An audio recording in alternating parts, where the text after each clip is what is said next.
Literally, we're just we're just talking rubbish. And g'day, everybody! It's the AoS collab. I was going to try to do something really fancy, but then I'm like, oh, I want to collab with the hobby collab. Anyway, we are collabing with the hobby collab. I've got Zach and Meg, and we are going to explore an interesting topic, or at least interesting for me. What's the cat's name, by the way? I can hear the cat. G'day, cat. And Joplin. This is Joplin. And Joplin. He's mad at us. He's mad at us for not. He's like, you guys do this in the morning. Why are you doing this right now? In here? Meow. This is my favorite hobby. Anyway, this is probably the tone, right? We are going to talk all things why we Warhammer, and super curious because the hobby collab, one, friend of the channel, love you guys, do incredible work. Two, you know, there's a lot to this, right? We hobby, we have a community, we have content creation, we've got like events, that there's so much behind the scenes. I have a bunch of questions for us to explore. It's completely off the cuff. I can see people in the chat. G'day, welcome. Hi, so chat. many people Hey, here. Chris. Chat. Oh, yeah, that guy. Hey, Apple. I've already been pre-warned, by the way, by Appleberry saying, I'm curious how this goes. Curious means like this is probably going to be a car wreck. Terrible. And you know what? This is the time we start the shot. So cheers. Yay! Oh, yeah. Okay, cheers. What is ours anyway? Oh, geez, I just smashed it. THC is the hobby collab.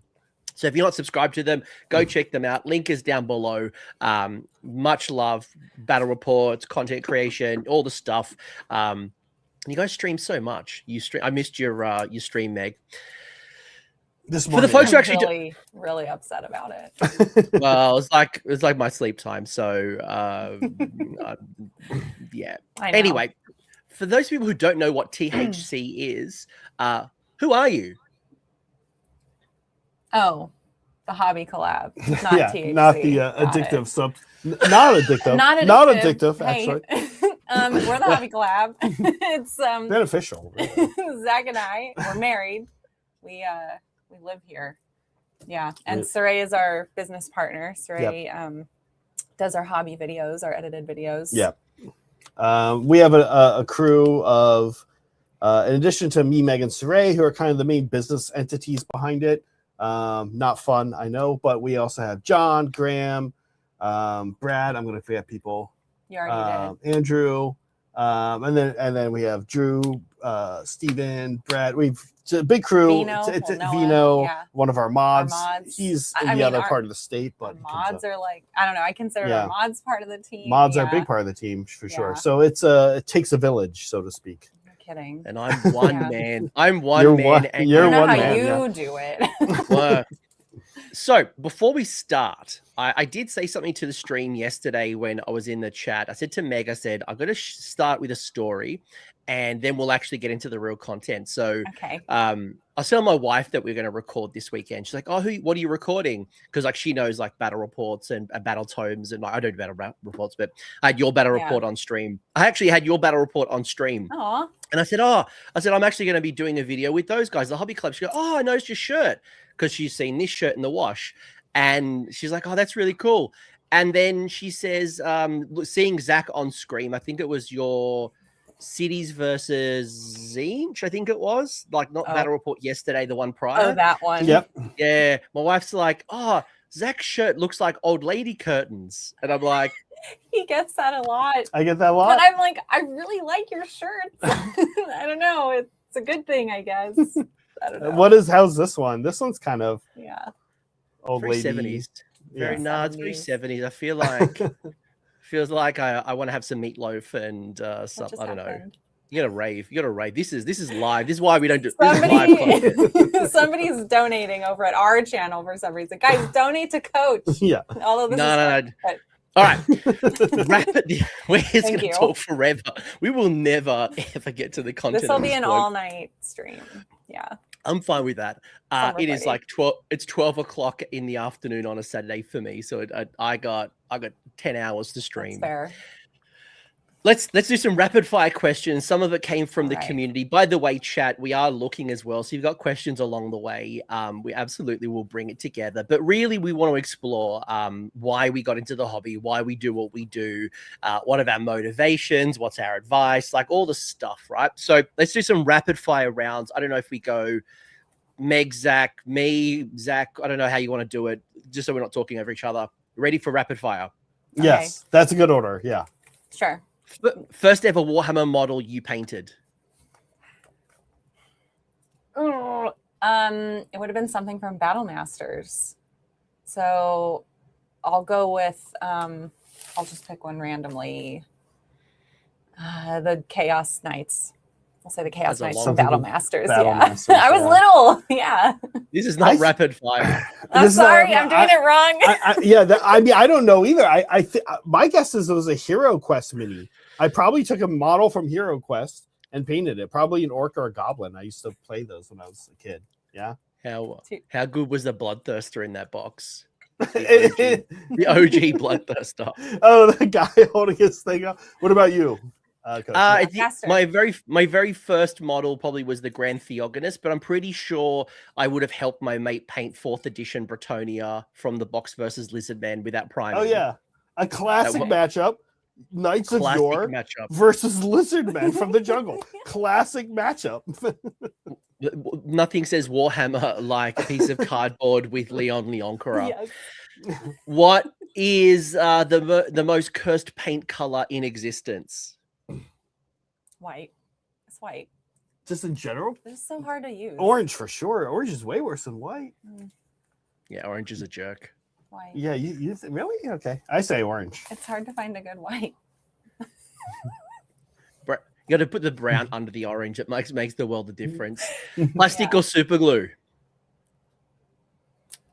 What are we gluing? Yeah, it depends. Plastic. Yeah, we're snobs, man. We're That's like asking Pinot or Merlot, dude. What are we eating?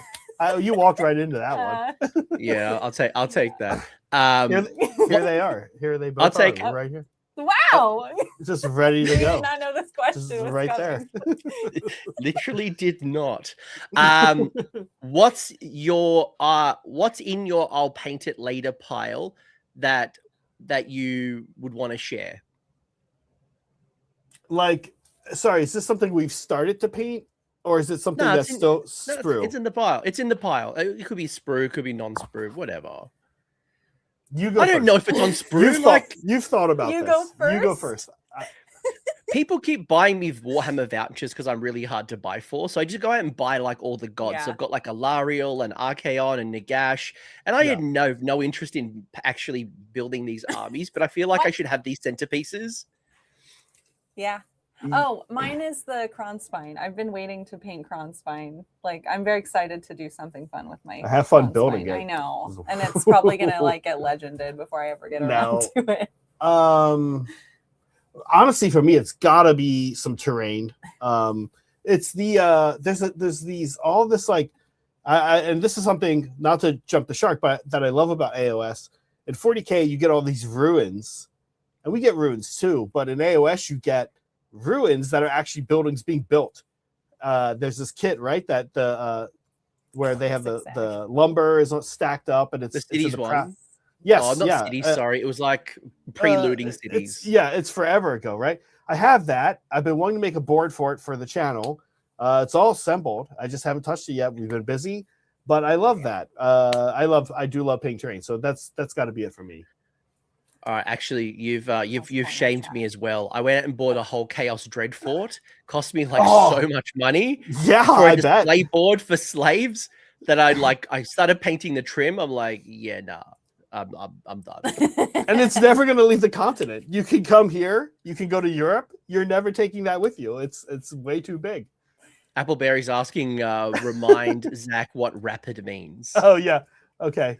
Fair. Sure, Appleberry. I How many deserve that. P's are in that name? All right. Too many.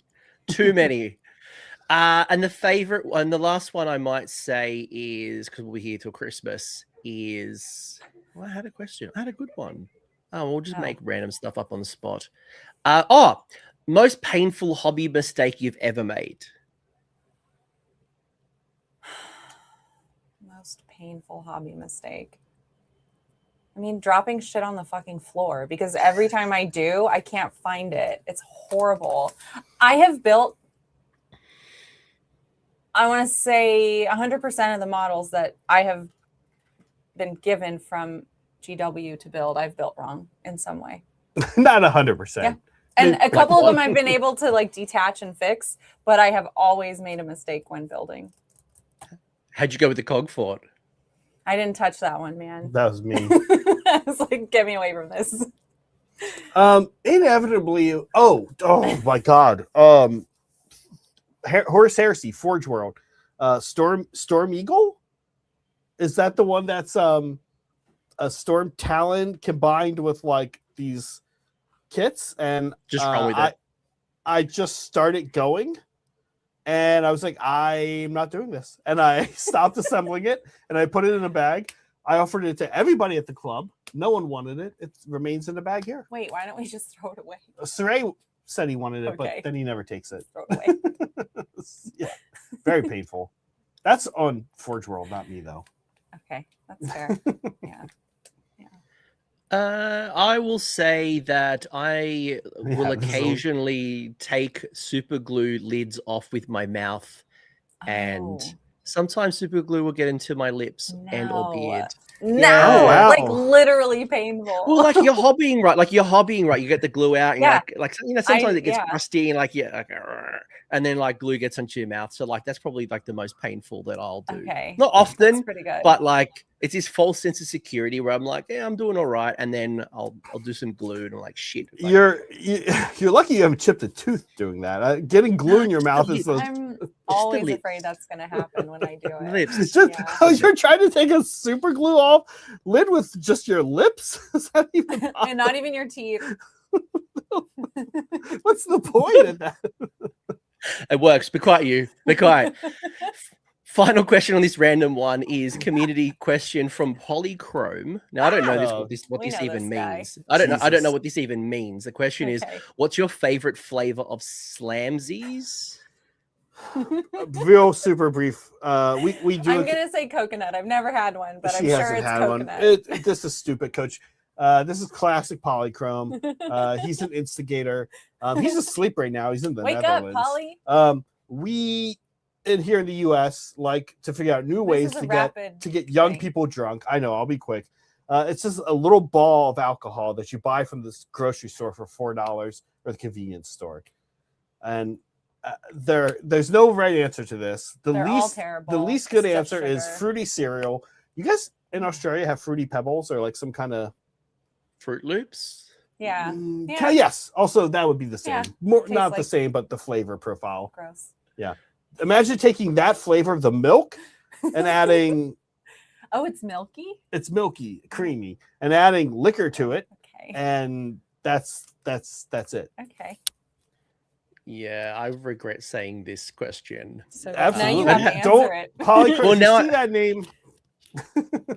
I'll have to try it in August when I'm over there. Yes. We get some Slamsies for sure. Yay. And some buzz balls. And some buzz balls. We can get them all. I bought some buzz balls. I bought some buzz balls on the way home from.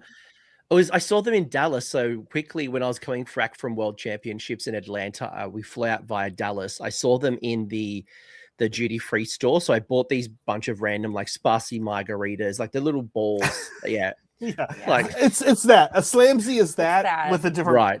Yeah, that's it. Just a different sticker. Yeah. I feel like I need a few more Slamsies to get through this. That is a random ass question. So how on earth did we get here?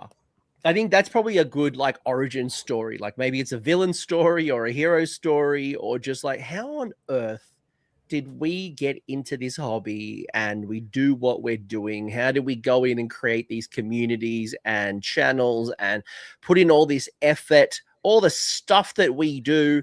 Why on earth? So maybe the first question I'll ask is, what was your first memory of Warhammer miniatures or tabletop in general? Doesn't have to necessarily be Warhammer. I've heard Warhammer Quest a few times. What's your first memory of Warhammer? We're way older than Warhammer Quest. Oh, mine is Battle Masters. I don't know if you're familiar with it, Anthony. Are you? Have you heard of Battle Masters? Yeah, own it was it? like no, I don't actually. Okay. But I remember seeing like a lot We of should the take it down. We'll play troops. it. The troops looked like the predecessor to Yeah. what would become the Empire. So that's my army. Correct. I remember seeing Yep. people trying to sell like Empire Knights. I'm like, they're Where not the hell did Empire. that come from? Not Empire.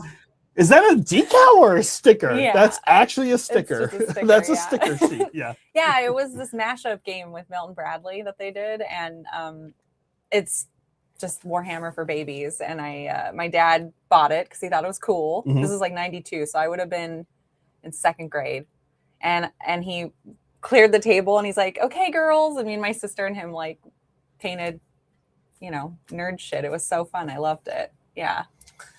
That was Milton Bradley and GW had this partnership, and they did 2 games. That was the one nobody knows about. The no one cares. everybody knows about is Hero Quest, And of is more course. closely like designed For based off Warhammer. of Warhammer. Right, Yeah, right. it's a mat. It's a giant mat that you have your painted models running around on. Yeah. Yeah, it's Hex. It's really a Hex game. It's Yeah. super fun. We have a fully painted copy here. We'll bring it. We'll bring it down You're to gonna Old Town. play.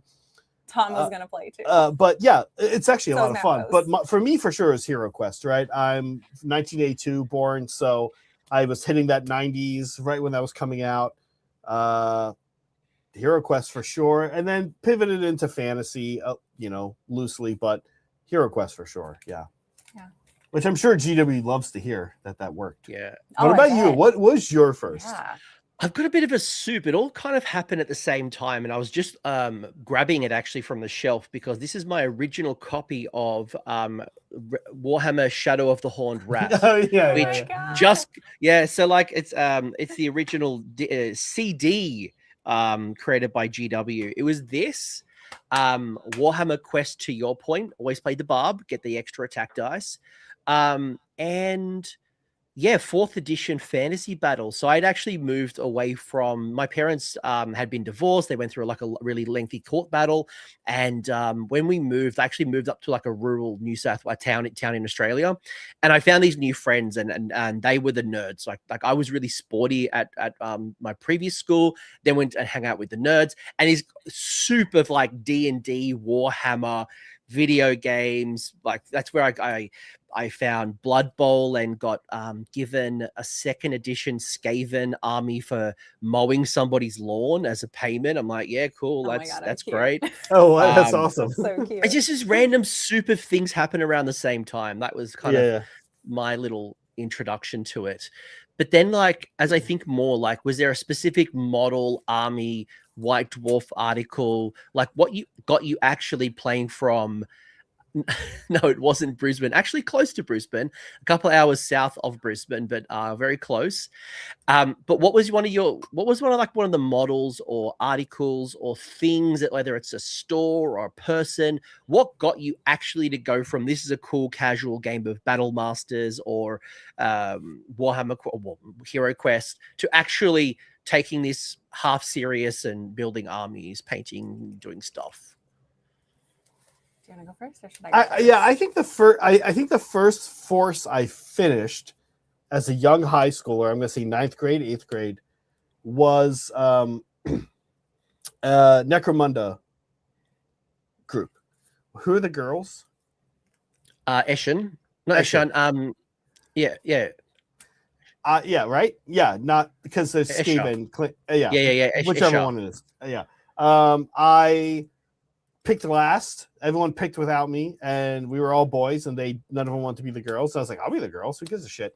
So I picked the girls. I paid them. But what I really liked about Necromunda, do you guys remember those like bulkheads that used to, like 10 years ago, were going for like $1 million on eBay? Still got them. Still got them. I had a ton of them as a kid.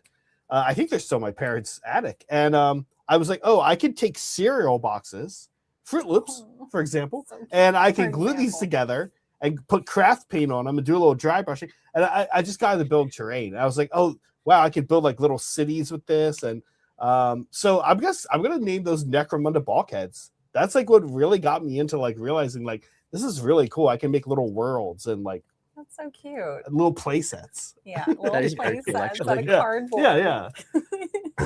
I mean, Battle Masters was short-lived. I moved on. My dad kind of got over it pretty quick, but he would buy me he was into painting model cars, so he'd buy me model kits, and I liked painting monsters and animals and stuff.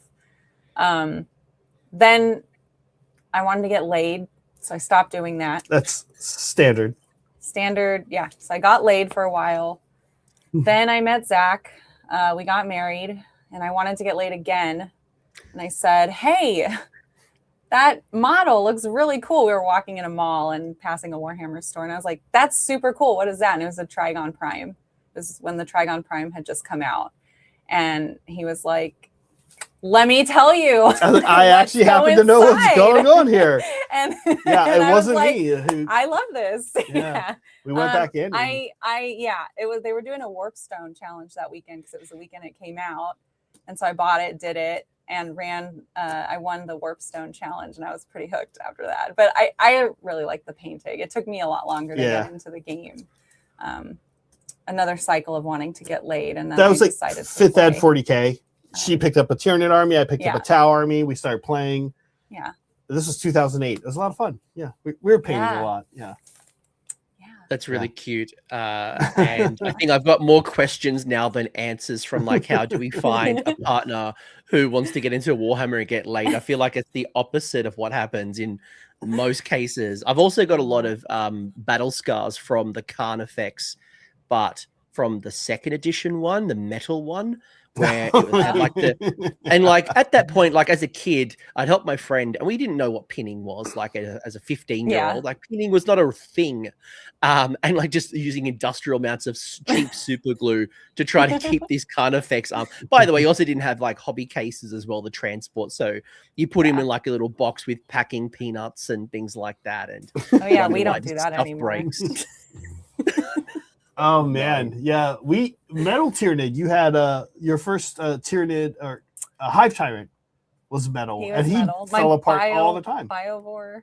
Was it the Biovore? Yeah, the Biovore. But that Hive Tyrant was always falling apart. Yeah, same. Yeah. That's probably 2nd edition. Gargoyles. Yeah, gargoyles. Yeah. Aw, so long ago. So we're so old. Yeah. And funnily enough, I still have like this is my very first model that I painted. My God! I just slipped. The Grand Theogonus Volkmar the Grim.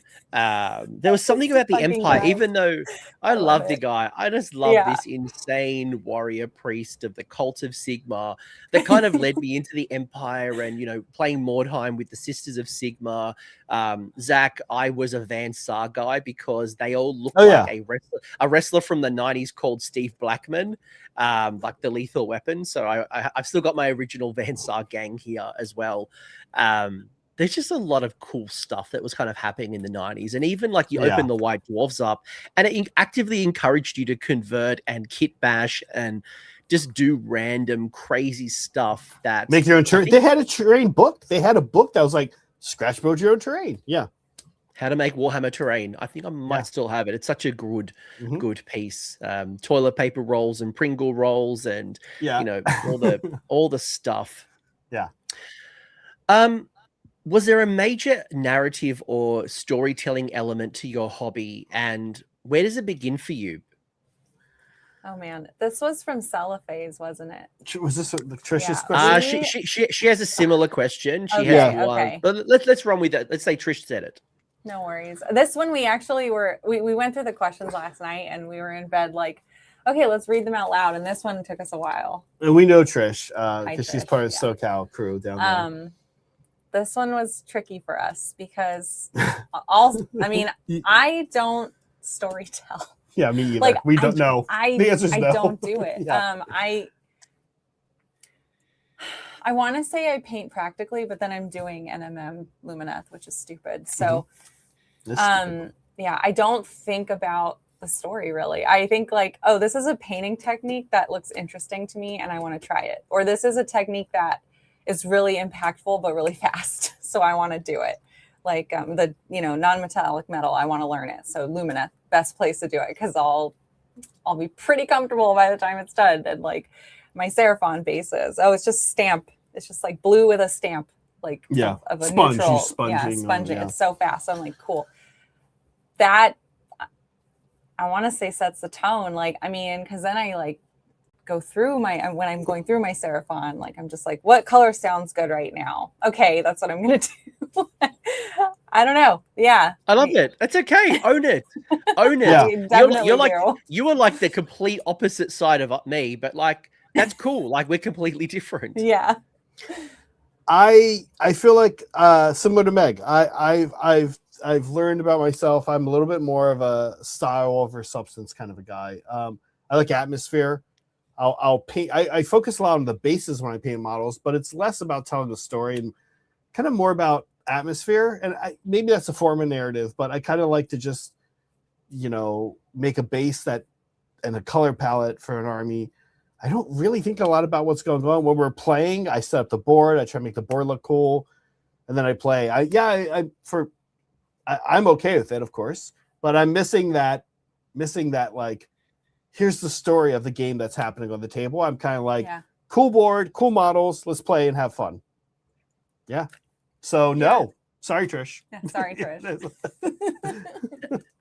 For me, it's actually in the conversion and the paint. So like, I don't think you guys are off very far. It's more just like, for me, like I love to convert, and it like my cog fort's going to cost me $1 million, and by the time I've gotten it on the table, it's going to be nerfed to oblivion.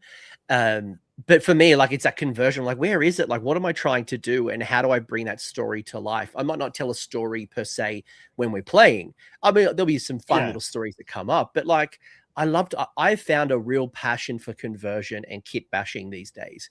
I basically don't do any projects now without kit bashing or doing some type of craziness. And I think 3D printing has helped as well, even. Sure. I have this showpiece that I'm supposed to be working on. Well, we've had, I don't know if you noticed, but we had 7 releases in 5 months. Oh, yeah. Kidding. Can we talk about that? We'll get to it. Hadn't noticed. Like, I looked at my channel for the last six or so months, and like, man, I've done like no content out of battle tome previews. I did a discussion in the start of January. I've done these meta shows, but the battle tomes just take so much time behind the scenes, and you guys know this as well. Yeah. Like, man, and that's partially why I want to do this chat. I'm like, let's just battle tomes away. Let's just talk, please. Yeah. And so I have this piece that I want to work on, and it is so hard for me to. I'm like you said, we're opposites. I am like, I don't know what to do, because I have to come up with this piece, with the composition, and like, what is the story? It needs to have a story, because that's the nature of the competition, right? Like, how are you telling the story through your hobbying? And man, it is so hard for me to like get through it. I need to like get through all these armies so I can sit and focus on it for like however long it takes, right? But I'm just not one of these people who can come up with stuff. I need the parameters of a model to paint. Yeah. Anyway, but I was thinking of saying something controversial. I might do hold it. You want it? All right. You know how there's those rumors? Your show. Yeah, I know. You know how there was those rumors, and probably maybe real. We don't know yet about like the last world, about the Age of Sigmar being blown up and put onto one big map, and the world's going to end. Like, part of me actually thinks if they were to mesh the realms together as like one massive map, I think that might actually help us ground our world, because it's hard, because like, Zach, you and I play. Your army's based in Akshi. My army has been based in Gairan. Well, how the F did we get there? Like, did we just get into a realm gate and teleport and like magically find ourselves into battle? But one of the things for me in the old world that I still am drawn to this day is the map. And I've said this many times, where I know where the Empire is and my city of Altdorf. I know what is in the north and the south and the east and the west. I know there's particular moments that have happened in history. I know that if I was to go fight a dwarves, I know what might be happening and why. In Age of Sigmar, that's a little harder to tell, because we haven't, like, I think part of the map and the storytelling and that hasn't really played to our strengths. So should the last world happen, I'm not so scared. I actually think it could be a benefit from like a narrative perspective. I mean, I feel the same. And they've helped out a little bit with like Scourge Gairan. In our streams, we start with a little terrain buffer, and up until literally this weekend, when I finally was like, all right, I'm tired of being in Grand. We're going to be in Heish because I made a Heish board and we haven't used it on stream yet. That's helped. Like, to answer your question earlier, yeah, we're fighting in Gairan. Everyone's fighting in Gairan, but why? Why is Zinch and Nighthaunt and Lumineth? Why is everyone in Gairan, right? Like, I don't know. Not? Why not? That's a valid answer, honestly, I guess, right? All right. Last question on the origin story, and then we'll move into like what keeps us coming back, because we got a taster. We play to Meg's point. She got laid. Some of us, like Zach and I, are still waiting. Wait, what? We've got all these. Oh. My point. Well, this is not enough. Anyway, I'm gonna rewind for a second. What made you stay in the hobby? Like, what actually get you coming back, spending the money? Getting laid. Why'd I stay in the hobby? That's a good question. Well, I went away from it for a while because I really hated playing Warhammer 40K. Like, I liked the painting, but the playing was, it was very hard for me. But Zach started streaming and I wanted to watch because I love him. And I was like, oh, all these people in chat are so cool. Like, they're so funny. And like, I was having a really good time. And I was like, I'm going to learn how to like this goddamn game. I'm going to do it. Like, it was like by force of will. I was like, I want these people to be my friends, damn it. And then he started playing Sigmar. And that was just like, sold me, because I like the armies better. I mean, I liked the Tyranids, but not enough to make me play that. The models were more appealing. Yeah, I liked the Age of Sigmar models. Fantasy.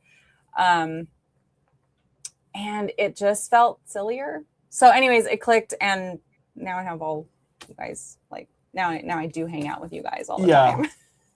Hey, I mean, the thing about Warhammer is it's a good hobby, right? It's got competition, it's got playing, and it's got playing with a friend in a way that's a little unique. Like, we haven't forever, but we would have board game nights at our place and board game days, and people come over and there's 5, 8, 10 of us playing these games. But Warhammer is interesting. It's a way to look at one of your friends and be like, let's do something together, you and me, for 3.5 hours. Oh my God, yes. It's like why I like going on road trips with you. Yeah. You're like locked together. No one, like, I'm in a car with you. No one can bother us. We have to talk for like however long we're doing this. Like, we're playing this game that I'm playing, so it's taking all day, and we're going to hang out. Yeah. And like, it's just us. Yeah.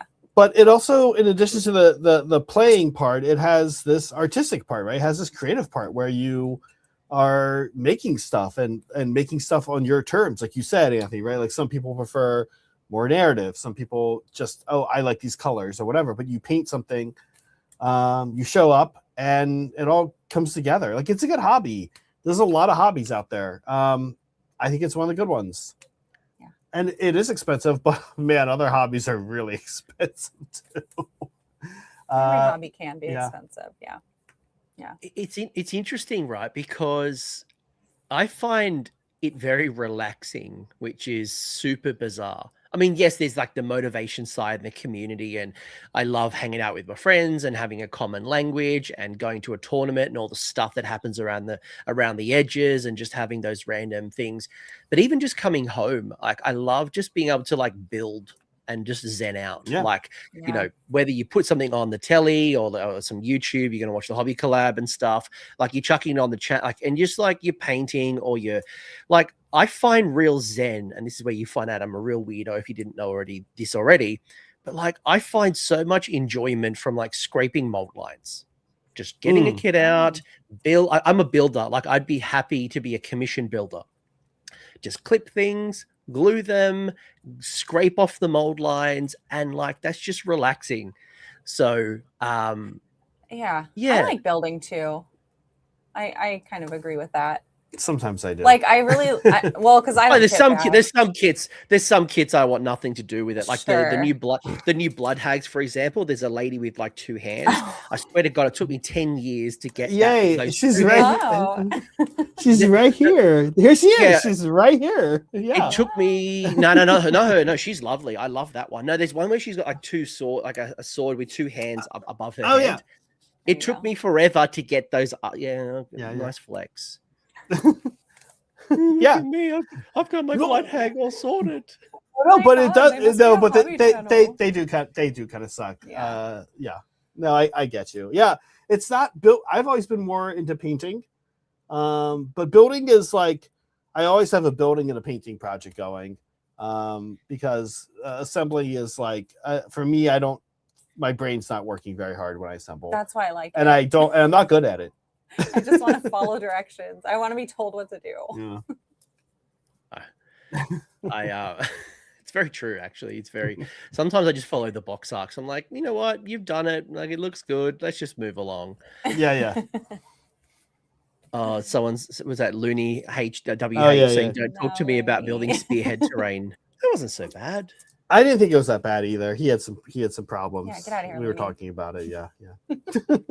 There's some things like irrationally you just have a problem with that nobody else has a problem with, and then there's this universal model that we all just hate building. I'm looking at you, Puskor Blight Lords.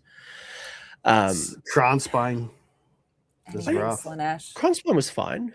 Yeah. Zach won't shut up about Kronspine. And I built 3 of them, and they all sucked. Okay. I hate it all. I guess you are an expert then. Wait, all the same model or 3 Kronspines? Yeah. all the swirly one?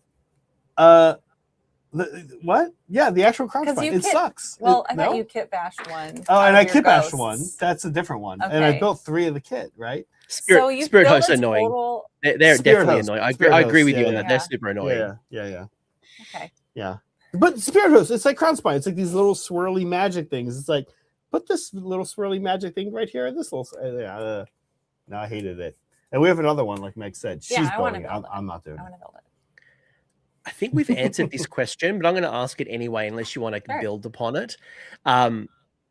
Do you think people hobby for fundamentally different reasons? And, we've talked about creativity and competition, escapism. There's the social connection. Some people want the achievement. I've talked a little bit about relaxation.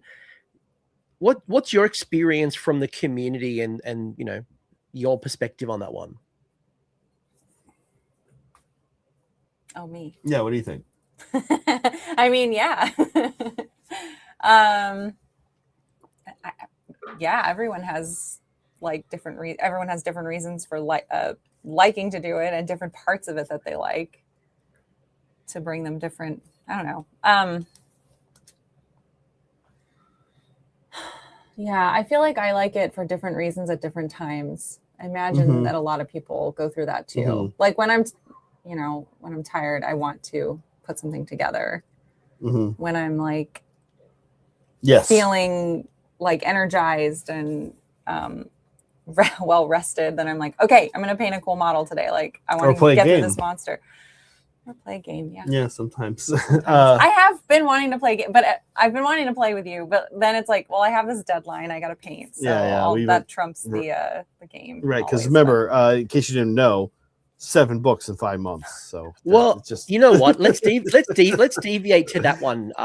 This is not on the question list. It wasn't approved by the hobby collab, but no, let's dig into that because it all looks like fun and cool stuff being a content creator. There's a lot of work that goes on behind the scenes, right? And you're right there as well that like the last 4 months, like I wouldn't even say 6 months, like the last 4 months has been super aggressive and a lot of coverage. Like lift the veil for a second. What's that actually look like for you guys as a channel? Like let's actually show the people what it's actually like behind the scenes. Where should we start? I'm like, let's get a case study. Is Maggotkin the right one? Maggotkin was very unique for us. Yeah. That one came out like right before Christmas break, right? No, right. January 3rd. Oh, It came out. right. I'm sorry. We received everything over Christmas break. Everyone's gone. Like, so we have a group, a chat group where everyone who's NDA'd is hanging out, and we like post, we got the rules, we got like the points, whatever, like here it is. And so that becomes like a big long diatribe of like, oh man, did you read this? This is super cool. This is gonna go so well with my I don't know, because I got that thing on mute. Yeah. But I like painting, damn it. But that takes over a big chunk. Like you guys just learning the rules and scheduling practice games and like digging through. Practice games is a good. Maggotkin was totally screwed up the way they did it because everyone was gone. It was Christmas break. We couldn't practice. Yeah, so and it was really what we think here at this. And Anthony, I'd be curious what you say, but we felt that was first step right out of the gate, 2026, in a whole new bracket of books. Yeah, that the power level had clearly escalated since Hashut. And we felt it, and they went 5-0 on our channel right out of the gate, and that's not normal. Yeah. And it's because we did not get practice games, and we were constantly being caught off guard. Oh, Glockin. Oh, that's a lot of damage. Actually, that's pretty good. Like you see it, but you got to play it really to feel it. And so we pride ourselves in how many test games we play here, and we got none for Maggotkin because it happened over winter break. People were on vacation out of town. It's not even just that. It's like all the painting too, right? The painting. And Brad had that. That's Brad's army, yeah. And couldn't get it all done. It was still not all done because, so like his visiting that family. Came out, also, Christmas. Right. Also, we start getting notifications for more stuff coming, and so we're like, shit, like we got to just move on. Like, sorry, is Zeech and Lumineth release day the same day as OBR NDA lift day? Because that's kind of fucked up. Was crazy. And then so we still have unpainted models there, and like the other thing that we want to do, like what we hope to accomplish, are videos, right? Like we want to put out painting videos, and we want to put out now battle reports, edited battle reports. We'll get there, yeah. And so right. It's not normal to have this many at once, but I hear there was a really good one with an amazing narration. Yes. Oh yeah. You're the first one. Yeah. Yeah. Well, so that's a lot of work, right? Matt Rose or whoever did this to all of us, whoever did this to the three it's not of us, Matt. It's the marketing team. We always blame Matt. It's always Matt. When Matt chose to do this to us, he did not know. He did not know that we also picked. I hope he watches this. We also picked then to start doing pre-record battle reports, Anthony, as you know, because you did the narration for our first one. We also picked then to finish our final Sigmar army that we did not have ever in the channel, and we don't own, and we don't have nearby with somebody we can ask for, which is Hedonites, which is a crazy hard army to paint. So the past 5 months have been insane. We knew they were going to be insane just from Saray and Meg focusing on Hedonites. This is a good question. Sorry, when you're done. And us trying to do new pre-record battle reports once a month. But adding into this, again, I don't know if we have said the exact numbers, 7 books in 5 months. It's been insane. As I'm sure it's been for you, right? Like it's been... They asked, Appleberry asked, how much time did you get to paint? Do you paint just the minimum? Like how early do we get the models? It's been different every time. Oh, that's the other thing. It's been different every time. And sometimes we've gotten like 2 weeks, and sometimes cities we got a month, I think. Not really. Almost a month? It's a little longer for about cities. A month, yeah. But like, which army? There was some army we got super late. Daughters and Sylvanath were pretty late. Fast turnaround. Yeah, that was hard. Yeah. Not a ton to paint, but enough that it was tough. Yeah. So it just depends on whatever Matt Rose decides. Whatever Matt Rose chooses to do to us. It's not Matt. It's just putting it out there. It's not Matt. But it's you, Matt. Yeah, but Matt, if you're watching, to listen. Stop it. No, well, I'm trying to protect you guys from like not breaching some of your NDA stuff as well. A couple of questions. No, we always make fun of Matt on the channel. No, more like there's a couple of questions that are like, can't really quite say that. But but to say, like, long story short, we don't get as much time as you think we do. No, we don't. Often we don't receive models. We don't always get all of the models, but sometimes we don't get them as much as they deserve. And there was a question that came up, I think it was from Appleberry, saying, how do you feel about playing with unpainted models? And I know that, like, I've watched other channels as well. Yeah, like we can play with them, but like the internet rages so hard. I've seen it happen to like Season of War Jordan. I've seen it happen on other channels where people want painted models, but then they also get upset that like you got the rules wrong. You're like, well, calm your farm. First and foremost, I haven't had this army for that long. Second of all, the production cycle to get to this point, there's editing and there's like practice and all this stuff that happens. Yep. And like, yeah, we learn kind of along the way. And like, for everyone who's really kind in the chat, like, we love you guys. But like, do you want me to sit down with the battle tome and like pause every 5 seconds, the triple checker rule? And sometimes for like the sake of entertainment, you've just got to let it run. Sometimes we're doing it unintentionally, and just work with us. Like, thank you for like your commentary, but like sometimes I see the silly mistakes where people just go crazy in the chat. Yeah, I think we've been pretty lucky. Like, we don't pretty lucky. We worked very hard to cultivate this great community, and we love you guys. And everyone's always very sweet to us during the game. And we'll frequently like ask them, like, hey, do you guys know, like, not for the new stuff so much, did you guys check the leaked rules? Can you tell us? Sometimes we'll get a comment in the, like, after the video. If it's like constructive, we leave it because it's fair. If it's just mean and nasty, we remove it. But overall, it hasn't been too bad. So yeah, I haven't felt too. I mean, counterpoint. All right. Counterpoint. I lied. I'll be honest. Hey, we Mike. really try on day one with a new book to have as much of the new stuff as we can fully 100% painted. And we really try to, and are largely, I'm going to say, very successful in not having any of the rules wrong. Saray and I in particular are crazy psycho perfectionists and not interested in that. Yeah, no, counterpoint. Yeah, nope. You got to have the rules right. You got to have everything fully painted. I mean, you get 2 weeks. but it's going to happen. Yeah, like, you get 4 weeks, like, whatever. It's going to happen. Mistakes are going to happen. Like, it will happen. And everyone's been pretty mistakes gracious. happen, of course. But I have felt like we've been afforded grace, or we just have nice people that watch us, which and is very cool. In my mind, there's probably a push and pull there where they know that's what we do.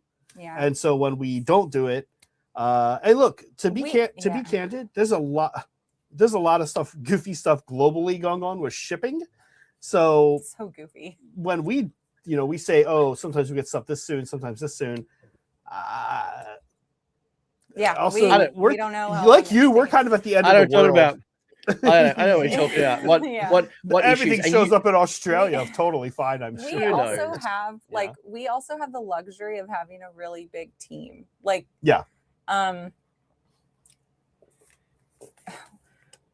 our collection of armies is not completely owned by the studio. It's owned by our friends who play and want to support the channel and be on stream.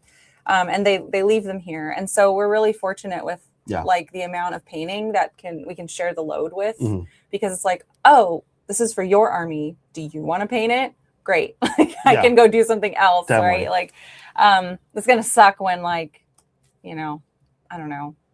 Well, we haven't really had one person get hit too. I got daughters followed up by cities. You got hit hard because Saray and I were booked.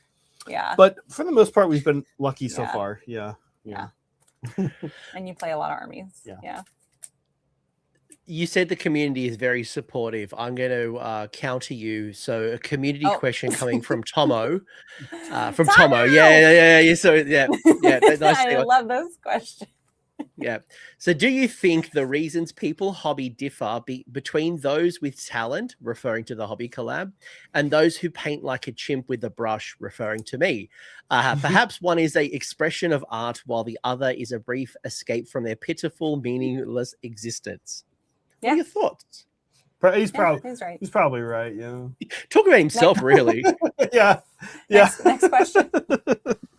Somebody mentioned earlier, I think it was Appleberry, like, I am here for the community first before the hobby, and I'm not gonna lie, like, that's kind of where I am too. Like, Yeah. when I was starting off Tyranids, and I was sitting there painting a goddamn Termagant, and you were like, okay, you gotta do like 40 more or 39 more or whatever it was.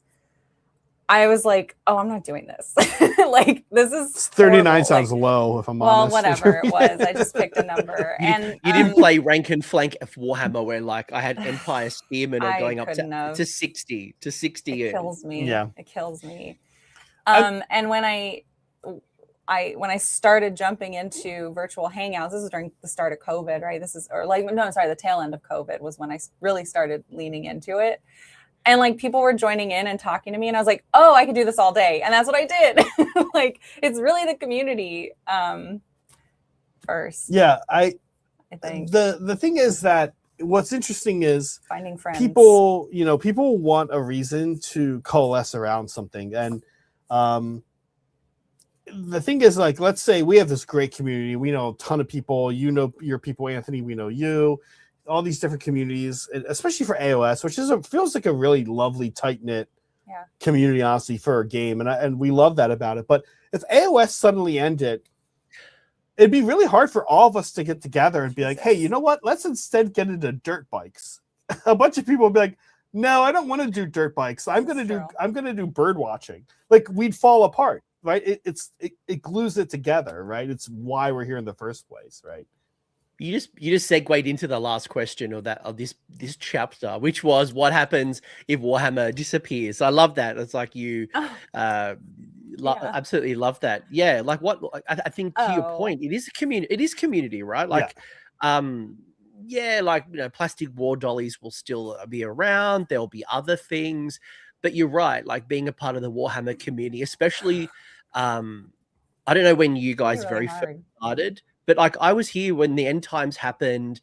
We moved into Age of Sigma, or Age of Shitmar, if you want to talk about the Ninth Age and all the people who were upset about going from rank and flank. And we all kind of banded together as a community. And, it's probably paid a lot of dividends, and why we're probably so tight-knit and really generally supportive where others might be not as supportive, if I choose my words correctly. Would you guys agree with that, or what else would you say if Warhammer disappeared tomorrow? What part of the hobby would you be sad about? Oh, I know. Yeah, because I was thinking about this while we were reading the questions yesterday, and I was like, well, I'd have the Discord. Like, I'd still have my friends, and we'd sit and hang out and hobby. But a lot of people are there hobbying Age of Sigmar or Warhammer, right? And so if it all went away, I'm like, well, who's left? Would they stay? So I'd be pretty sad. I feel like I'd lose a lot of friends. But I mean, yeah, I would keep the Discord. Yeah, I mean, that's the clear, obvious answer, right? It's the people. No, you lost your Discord. Course. No, it's just like it's gone. I have nothing. Discord closes. Like, you got nothing. I mean, then that's what we miss the most. I mean, we miss that. My friends, yeah. Because I love Age of Sigmar, but again, I'll bird watch. I'll cook. Oh, so this was about you. No, I'm saying, like, as far as like the actual hobby replacement, like you guys are saying, right? Like, I'll find a new hobby. I'll find a new way to occupy my time. I'll hang out with you. Maybe I'll get laid again. What is happening with this? What is this bit you're doing here? It's a bit. I don't, you guys. I don't know, but I'm missing out. Clearly, like, there's something going on here that I'm missing out on. Segueing from being late. Segue aggressively. Just make it fit. Make it fit. That's what you said. We're also being told you'll miss the memes. Yeah, we do enjoy the memes. There's some pretty good Warhammer. Memes, yeah. There's some pretty good Warhammer memes. Especially for Madman. What's that? Especially for Madman. Modicum. Well, yeah, and he's actually Australian. Yeah. Good day, mate. Modicum. Yeah, he's Australian. So he knows you. Because Does you guys all kind we all know each other. Like, you're all friends, right? Of course, we all go and we all lost in the Emu Wars together. We have lineage that goes back, decades. We all lost the war against the emus. I've heard that only Perth is weird. I heard. But one time, actually, never mind. This story makes no sense. All right, I'm not telling it. Let's move on. All right. Let's segue. Before we segue, I'll let Steve jump in. When does the next rumor engine for bird watching We're drop? under NDA, Steve. Yeah, we're under Calm NDA for down. bird watching. Yeah. We can't tell you about the OP birds that are about to hit your Yeah. skies and your trees. So what was your first army? Well, sorry, what was your first army? What was the first army that you truly connected with, and why? Mine's the Empire. I've Okay. To this day, it's been Really? the Empire from 4th edition. I carried it through when we very first went into the Age of Sigmar. I pushed shit uphill even when like all these cool battle tomes came out and I had the free cities. And to this day, even my cities of Sigmar are all converted using parts from the Empire, to a point where like my cog fort is using parts from the fortified manor. Fun. I've got so many Empire conversions, it's not funny. So for me, Empire. Mustaches and pantaloons. Well, okay, but pieces and okay. I have a question. I have a question for you. I want you to elaborate because this. Sorry, whose channel is this? Well, hold on. It's gonna help me. It's gonna help me answer my side of the question. What do you mean by truly connected with? Like, and I guess I'm asking this because I've played a number of different armies. I started in 40K. I played a little heresy. I went to AoS. Do you mean like the army, or if you like? Yeah, like what exactly? I think you're coming to your own conclusion here. Like, okay.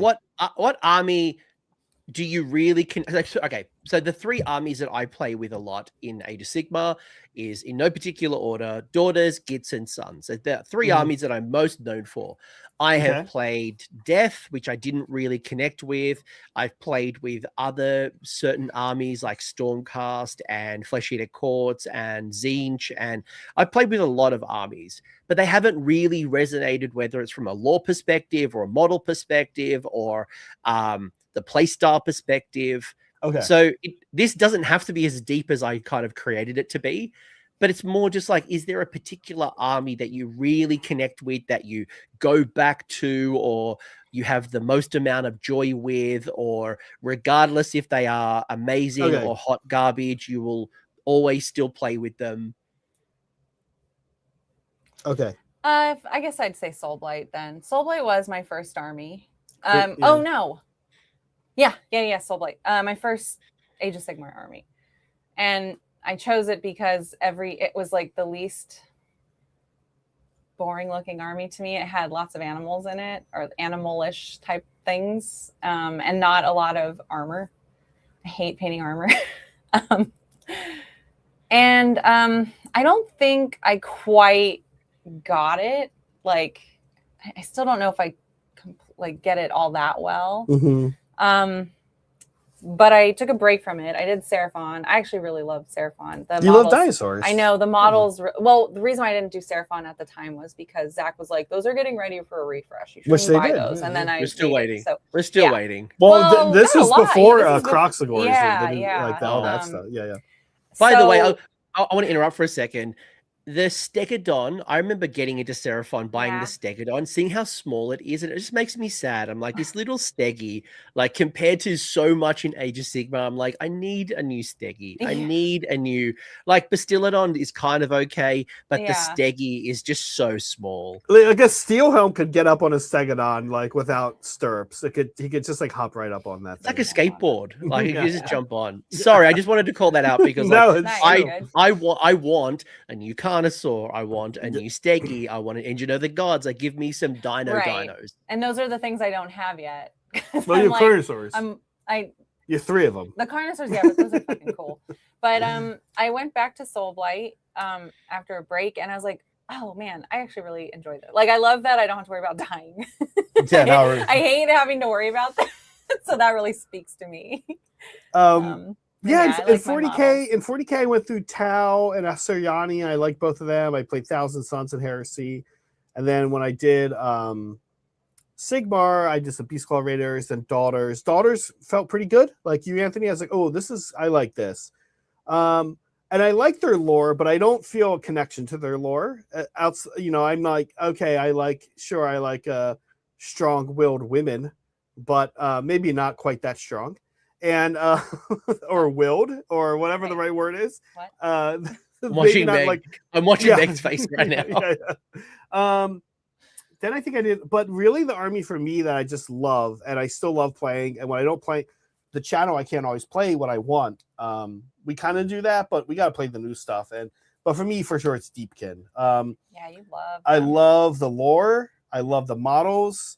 I love their. This is gonna sound like the biggest. Oh my god, this is gonna be the biggest effing like.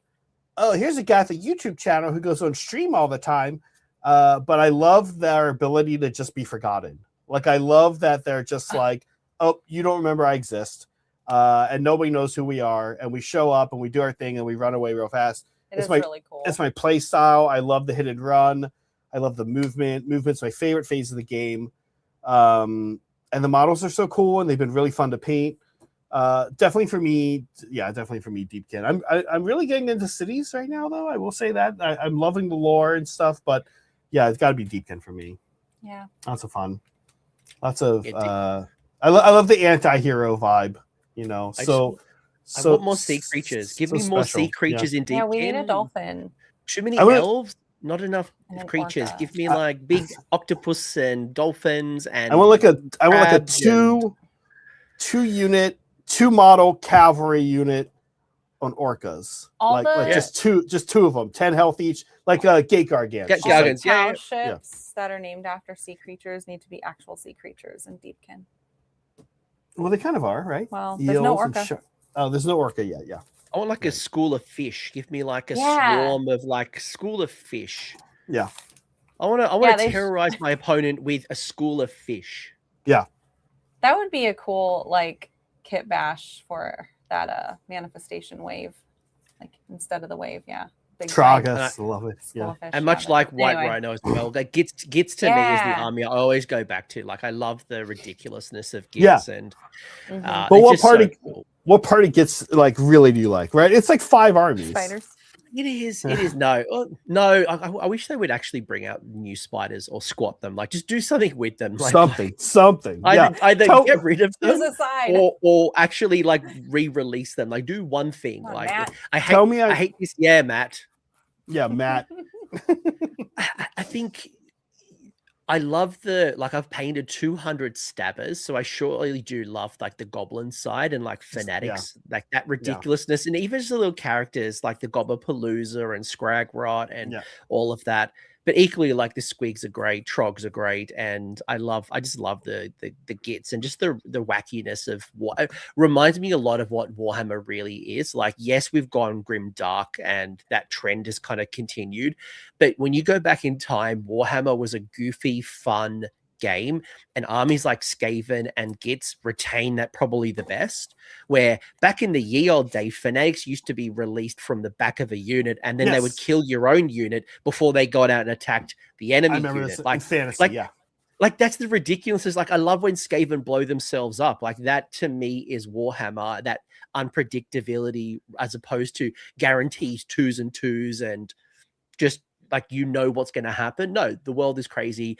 Why I love like primal dice when you used to roll the 3 dice and you love like there was absolute.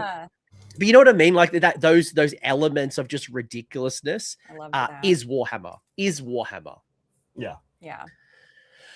Funnily enough, Hand actually, gosh, I did love that. Sorry, go ahead. Choose a hand. Yeah. Hand is good.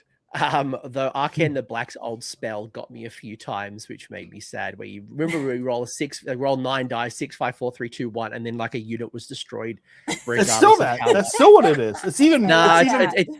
It's changed a little bit, but okay. It's Curse of Ages. Yeah, I love that shit. Yeah, it's fun. All that weird stuff. All that weird stuff like Slayer of Kings. You roll the 2 6s and like this thing's gone.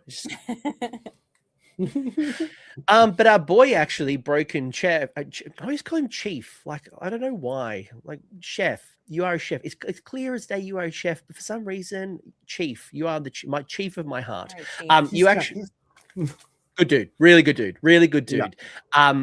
But But he had asked actually in preparation for this, what is your hope out of painting an army? Because we know the broken chef. He's a big painter. Huge painter, right? And I think this is really interesting from a motivation perspective, because getting it done. you put because you put a lot of painting in there, right? Like you put a lot of time painting, whether it's you want just good comments from people, are you just doing your own thing and you just want your personal taste? Are you actually aiming to win best painted, or to your point, just getting it done so you don't get penalized at a tournament? Oh, You want to start? Get out a checklist. I'll say yes or no. Go ahead. Getting it done. Slanesh is just no. Like, what do you get at? Why do you paint an army? What's your goal? It depends on the army, is what I'm saying. Oh, okay. For Slanesh, it's like, I just need to get this done. I would like to move on.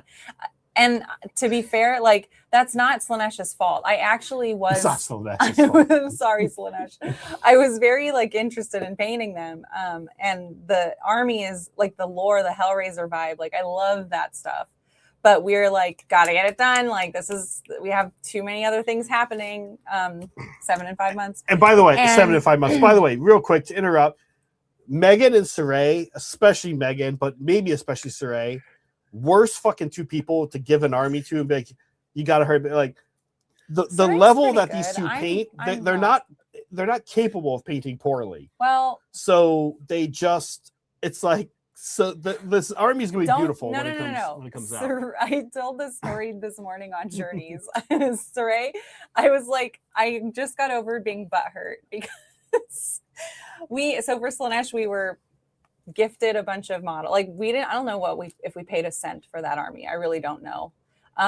But some of them were pre-assembled and some of them were brand new. The ones that I put together, fine, look good, painted them, they're fine.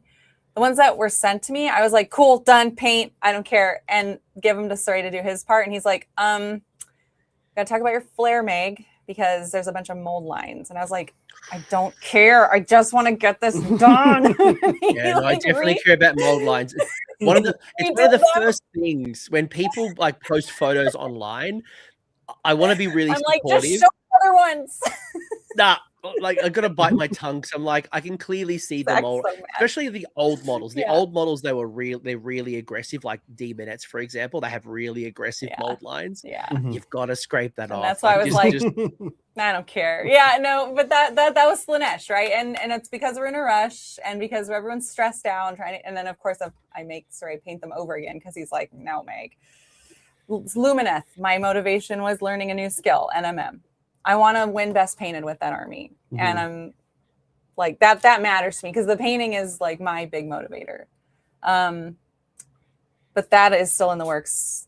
Seraphon motivation. Yeah, painting. It's painting. Like, but what are you trying to get? Like, do you want? I'm trying to get awards. Like, I want to get recognition. I'm sorry, but I get off on compliments. Compliments. It's very easy. Compliments. Tell people tell me how awesome I am. How cool I am, how the army I painted and how I painted it actually makes me a better person in all kinds of ways. Not just better than everyone they know, but better than them. I want to be considered the best person in a room because of how well I did. So I also need awards. As many awards as I can get is good. If you're like, do I do it for myself? Nope, don't give a fuck about doing it for myself. I do it just to get compliments, awards, and that's it. And money, if it can somehow give me money, that's good. Money, awards, compliments. I like money. And how much money have you made from painting at this point? Well, theoretically, the channel. I've made money from painting. So she's sold two pieces to Verkus Vault. In Las Vegas. It's a miniature museum in Las Vegas. Finally, the real Zach comes out. We understand what he's trying to do. He is the Thanos of Warhammer, collecting everything. But more importantly, what neither of you had said was you paint to get laid. So kudos to you for holding that much. You held it back. Well done. Yeah, I appreciate you guys. Yeah, we did good. I appreciate you guys. He's never gonna have us back. and for me, like I strive for battle ready plus. Like I don't want to be golden demon. I don't want to be bare basic. Yeah. But for me, it's a lot about conversions, right? I want people to go, that's cool army. That is I really like what you've done. I like your conversion. So for me, it's more about the conversion rather than the painting. Thanks, Jupiter. But I want battle ready plus. Yeah, I agree with that actually. Yeah. That's In where all seriousness. I mean, except that's for the mold lines, Slanesh, they hang out in the back. no, and you can't, right, Coach? Like you can't. They're not on the list. If you like, how? Okay, think about Sigmar. Yes. We've been to a lot of events. You and I. You think about Sigmar all the time. I know. How many like really golden demon level think? I mean, it doesn't exist. You can't. You really Martin can't. Orlando, but yes, it's very hard. It's very hard. Honestly, I'll tell you somebody I admire, but I don't even remember his name exactly. Who real admiration there. Real admiration. Well, because he's French. Who won? Because Worlds? he's French, I can't remember his Who's name. the Hedonites guy we watched win Worlds? Jean-Baptiste. Jean-Baptiste, yeah. I thought that was his name, but I didn't want to say that because it sounds very stereotypically French, and I didn't want to be. It's his fault. Yeah. Really. It's his real name. It's okay. There's no. Okay, it's yeah. Jean-Baptiste painted that army. I asked him when you and I were doing that. I said, "Did you paint this?" He said, "Yeah." To be that good of a painter and win, that's to me, that's it. That guy is a legend. Like, it's not just that he can paint, but he can play. And I think, and he's a cool guy, and he's a super. I was about to say he's the Holy Trinity is also a cool person, right? You got sports, you got painting, you got performance. Yeah.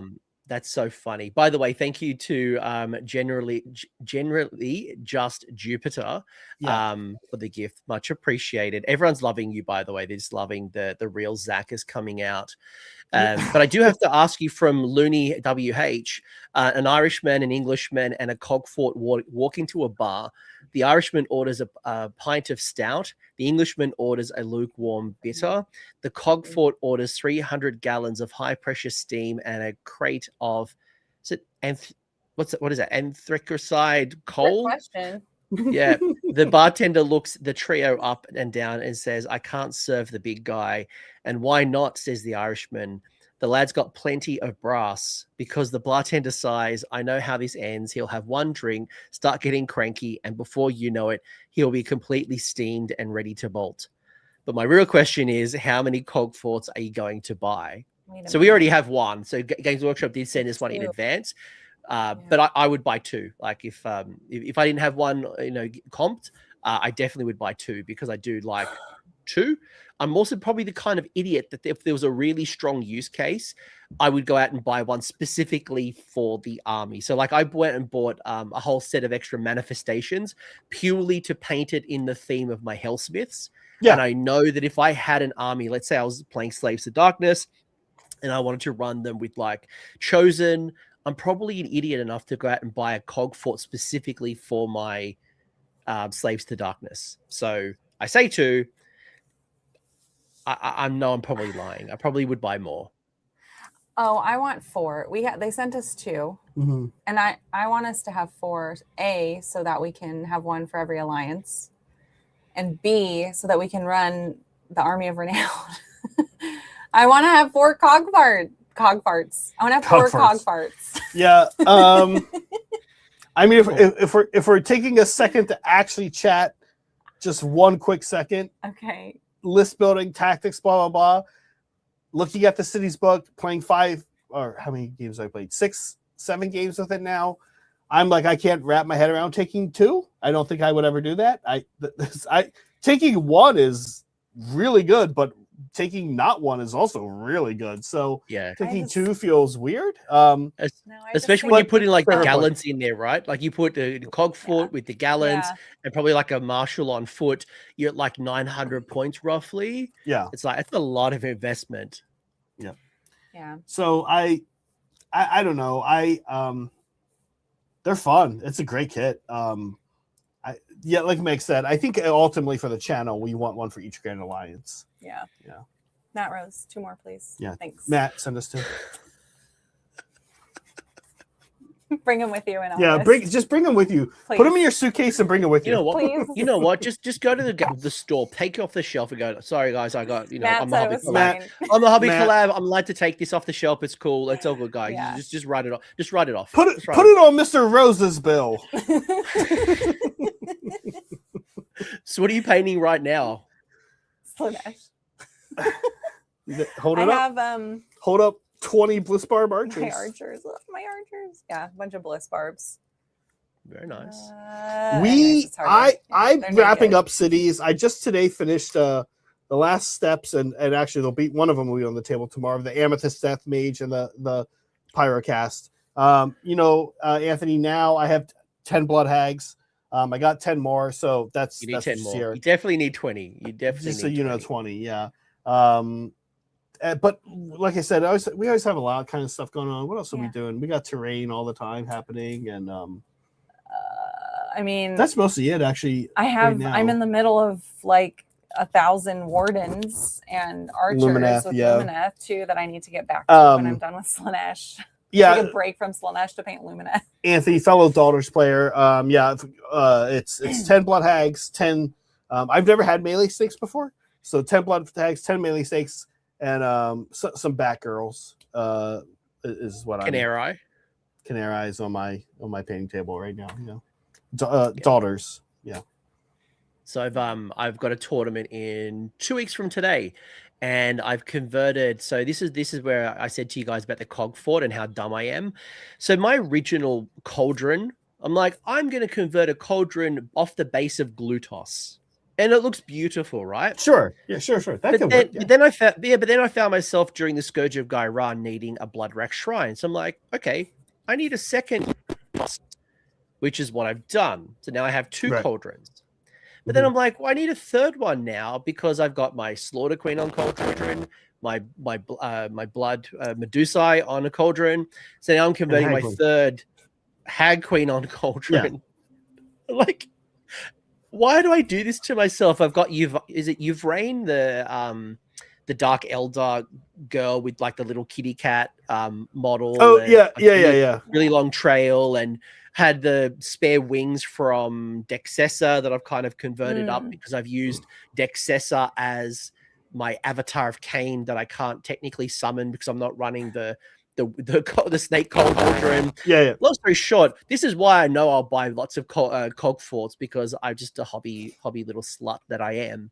But that's what's been currently painted. Like, I'm a hobby slut, and I am a butterfly, and I change my army every 5 seconds. But to be fair, triple cauldron, not totally crazy. Not totally crazy as a list idea to say. But I've been waiting totally 3 years for Morathi to be playable again, so I'm taking advantage of Morathi while I can.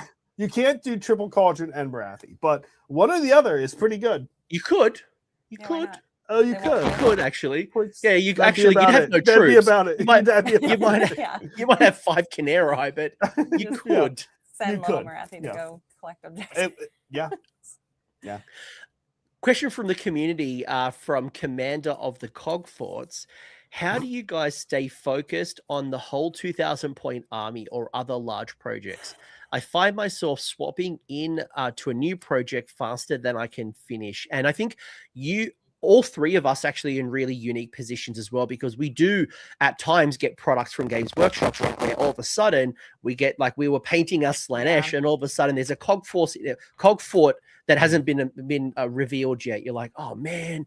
And then you go on this little rabbit hole, and then next thing you know, I don't know, Ogre More Tribes drops on our shelf, and like, oh my God, now I want to do something with ogres, or not that we actually have ogres, but you get my point. Like, something else drops and then drops and drops and drops. Not have ogres. I wish we did. Damn, where's our ogres? Actually, I'm waiting for new sons, to be honest. I'm like, give me some sons. But how do you actually stay focused on this whole 2,000 point thing? Because I know that some people do struggle, and it's such a big jump from Spearhead to 2,000 points. And then your army gets nerfed, and then you need more points. You're like, oh. Well, it helps if you have a YouTube channel and then you start a Journeys show. It'll force you to get up and do it anyway, no matter what. Yeah. But let's say you didn't have a YouTube channel, but like, what's the lesson in Journeys here that maybe others perseverance? I don't know. And it sucks because I feel like people fall into majority 2 camps, right? Some people are just like, doesn't matter, you do it. Like, I get satisfaction out of getting it done and getting it across the finish line, and nothing's going to stop me, and that's very cool. And then you get people who are just like, I cannot, and I think I'm probably one of those people. I can't stand looking at these little guys anymore that I'm working on. It never ends. Yeah. But so when that happens, I'll usually like I switch around the way that I paint. Like I'll go between what is it like? Why can't I think of this? Batch painting, like where it's like I'm gonna paint all of the metallics. I'm gonna paint all of the kilt or skirts, and I'm gonna paint all whatever. I'll do that for a while, and then I'm like, okay, I'm tired of this. So then I take like 5 or 6, and I try to finish those. Like, so at least I have something done, and then I feel like, okay, now I can get back to like the other method of painting. And so switching up the way that I'm approaching painting helps keep it a little fresh, or keeping a side project that's like in some stage but isn't as important, just so I can like pull it out once in a while. The danger there is like, oh, I'm actually just going to keep working on this instead. So I don't do that a whole lot. Yeah. It's a great question. I thought about it a little bit last night. I won't take too long, I promise. But here's what I would say. Commander of the Cogforts, I don't know where you're at.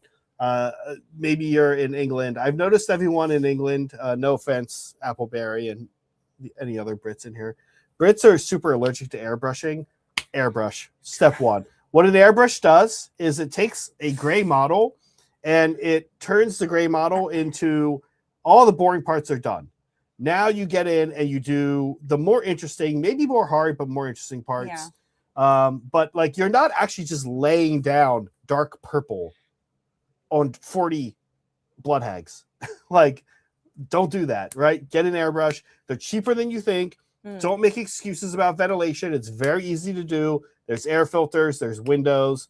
You can do it. There's extension cords. You can do it. So just do it. Okay, 1. And again, I promise, less expensive so was than I, you think. Appleberry, I was also genuinely concerned where this was going. Now, the only other thing I would say real fast about this is this. So, like, what I would ask Commander of the Cogforts is this. I would say, do you have 4, 5, or 6 projects going, and you're bouncing around between 4, 5, or 6 projects? Or do you have, I'm almost finished a project, or I'm halfway through a project, but I'm going to put it in my shelf and move on to a new project and not touch it ever again? Because if the first thing is what you're doing, 4, 5, or 6 projects you're bouncing around to, maybe that's okay. That's how you work. That's okay. The second thing is bad. So if it's the second thing you're doing, then try doing the first thing. Allow yourself to take on 6 projects. Give yourself a limit. I'm starting a project. Okay, I can start a new one. Cool, I don't like this one. Okay, and go up to 5, go up to 6. And then when you want to go to 7, be like, well, F me, I can't. I do really have to go back and touch one of these other ones now, right? Like, try that. Don't. Oh. Right? Like, don't just. I think that's bad advice. I think also, having like 6 projects might be bad advice. Well, 6 is a lot, but I'm 6. Like, if that's where he's at, maybe it's okay. Just having things to rotate, but also sign up for something. Give yourself a deadline. That's what got like that. This works for everything. I used to run, and so I'd sign up for races, and then I had to do it, or else I'd look like a jackass. Yeah, an absolute jackass. Yeah. So yeah, sign up for a tournament or painting competition, and then you have to do it. Humiliation. Well, subject yourself to potential. It's good advice. Like that deadline, like having a hard deadline, and it could be. It's either a tournament or maybe like you see the Tale of 4 Gamers where people have like a little group of friends and like you're building something together, and by the end of this particular milestone, you will be able to do some little celebration, path to glory. But yes, like that's really good advice. Anthony, let me ask you this. What do you think about this idea? What do you think about this idea? Oh boy. And Tom, if you're watching, by the way, before you do that, I just want to call out this particular point. Is like, imagine Zach giving hot takes on my stream. By the way, your stream yesterday on the there was a very, very interesting take from a story that you shared. I'd highly recommend seeing Cities versus Corn, where Zach does share an incredible story about his childhood. Yeah. All right. Special bond between him and his sister. Okay. Anyway, moving on. I would say here, Tom, if you're listening, I have a new idea. Ready? Okay. Old Town Throwdown. Prices for tickets are getting up there, as they should, because tournament organizers do a lot. You're a tournament organizer. Okay. Anthony, do this for yours. What? $100 Australian for the tournament. I don't know how much you charge. Okay. Keep going. Anyway. All right. If you drop, you pay me $100 more. I don't give you your money back. So, What? and it's fully paid. So there's no way out. That's a motivator. You can motivate the entire Australian Warhammer community right now by saying, sign up for my event. If you drop, I charge your credit card 100 more. Like, I don't, like, you lose more money. Because right now it's not a motivator to people. They can just go, I'll just drop. People drop, then you can just keep the money and not have to do any work. Charge them more money. Charge them more money. Sounds like an incredible pyramid scheme. I can see why America is so good at making money. We're good at that, yeah. That's it's an easy way not to get anyone to sign up to your tournament. But I recognize the idea and appreciate that there's a good motivator. That yes, advice here at the hobby. Oh yeah, that's free. That's free for everybody too. That's free. But yeah, you owe me an army. Yeah, yeah. All right. Yeah. Well, if you're dropping, send me everything you were going to bring. No, you've given me your address in the payment form. I'm going to come over and take your army. Yeah. Well, let's just send some, and actually don't come knock on your door. Last question about hobby, because I think some bad advice got creeped in a little bit there. 6 projects is what advice would you give someone who feels intimidated by painting or creativity in the hobby? It's actually a really interesting one because for some people, they do feel intimidated on making a mistake. Well, everything you do can be undone. It doesn't seem that way, but everything you do can be undone. If you paint something stupid, and you're like, stupid to you, and you're looking at it and you go, I don't like this. You can repaint it. You probably don't even need to strip it, but maybe you can strip it and repaint it. Like, you're not going to waste your money. Everything can be redone, and you didn't waste your time because you learned. Everything can be learned, relearned, learn new things. And it's not a race, right? And then if you're intimidated by creativity, start with box art. I'll just paint the box art. And like, oh, these ultramarines are blue. I'd actually like my ultramarines to be a little more teal. So do them teal, right? Like, take box art, make one small color change, right? And that's nice of you, Appleberry. Yeah. I'm gonna like flip this on its head a little bit because I'm not intimidated by that part, but I was intimidated by the playing. I still am kind of like, I don't like playing on stream. It's fine. It makes me nervous and anxious, whatever. But I really was like, having a hard time getting into it. And so like the anchor that I found that I talked about earlier was the people again. Like, I want to get through this so that I can enjoy this with these cool people. Find an anchor and use that to motivate you. I don't know if that's the right, how good that advice is or not, but there's going to be something that drives you. Otherwise, my question about your question is, well, why are you doing this then? Like, what's the background behind this question? So obviously you want to. Why do you want to do it? Latch on to some nugget and let that drive you. Like, you'll get better. That's what happens. The more you do it, the better you get. So you just have to do it. Anthony, before I want to hear your answer, I'm actually very curious about your answer, but I will say this, because I like to toss out the SoCal community, which you and I both know. Those guys beat each other's asses so hard competitively that I don't know if you've noticed this really awesome thing starting to happen in the community where they're like, all right, well, if I can't win all these games, I'll start painting better. And now they're actually starting to really paint. You have Aaron Newbaum who's really working hard on it. And unfortunately, he's also winning events too. So like, he's a bad example of that. But no, that's my point. He knows that's, again, Jean-Baptiste model. It's like, this is a competition, guys. Yeah. There's a number of ways to compete, and you're nothing until you can win in all of them. just be the nicest person as well. Do your best butters and just be super nice. Yes, of course. Why not? That's the best one yet. Be nice, paint hard, play hard. Be best. Be best. That's what our first lady says. Yeah. Before I get into politics. Before I get into my response, I like Korean girls. We're totally cool with Seraphon being busted. Yeah, like, you know what? If you wait 2.5 years for your battle tome, I'm very okay busted. with that. Be No busted. way that battle tome will not be busted. Yay! No way it will not be busted. That's good because I need all the help I can get. Yeah. He's like, yeah. And to seriously answer the question, I think Yeah. no, this is hilarious. I hope you're all enjoying yourselves, whether you're watching this live or on replay where you're painting. Like, to be honest with you, like, we are so lucky now compared to the ye old days when I very first started, where there was no Google, there was no image sharing, right? Like, if I wanted to see cities in purple, like, I've got an idea, I want to paint my cities purple or green, what inspiration is available? I can Google it. Photoshop is so good right now. You could easily, even with paint, like go grab the model from GW's website, put it into paint, and then change the color and just visually see it.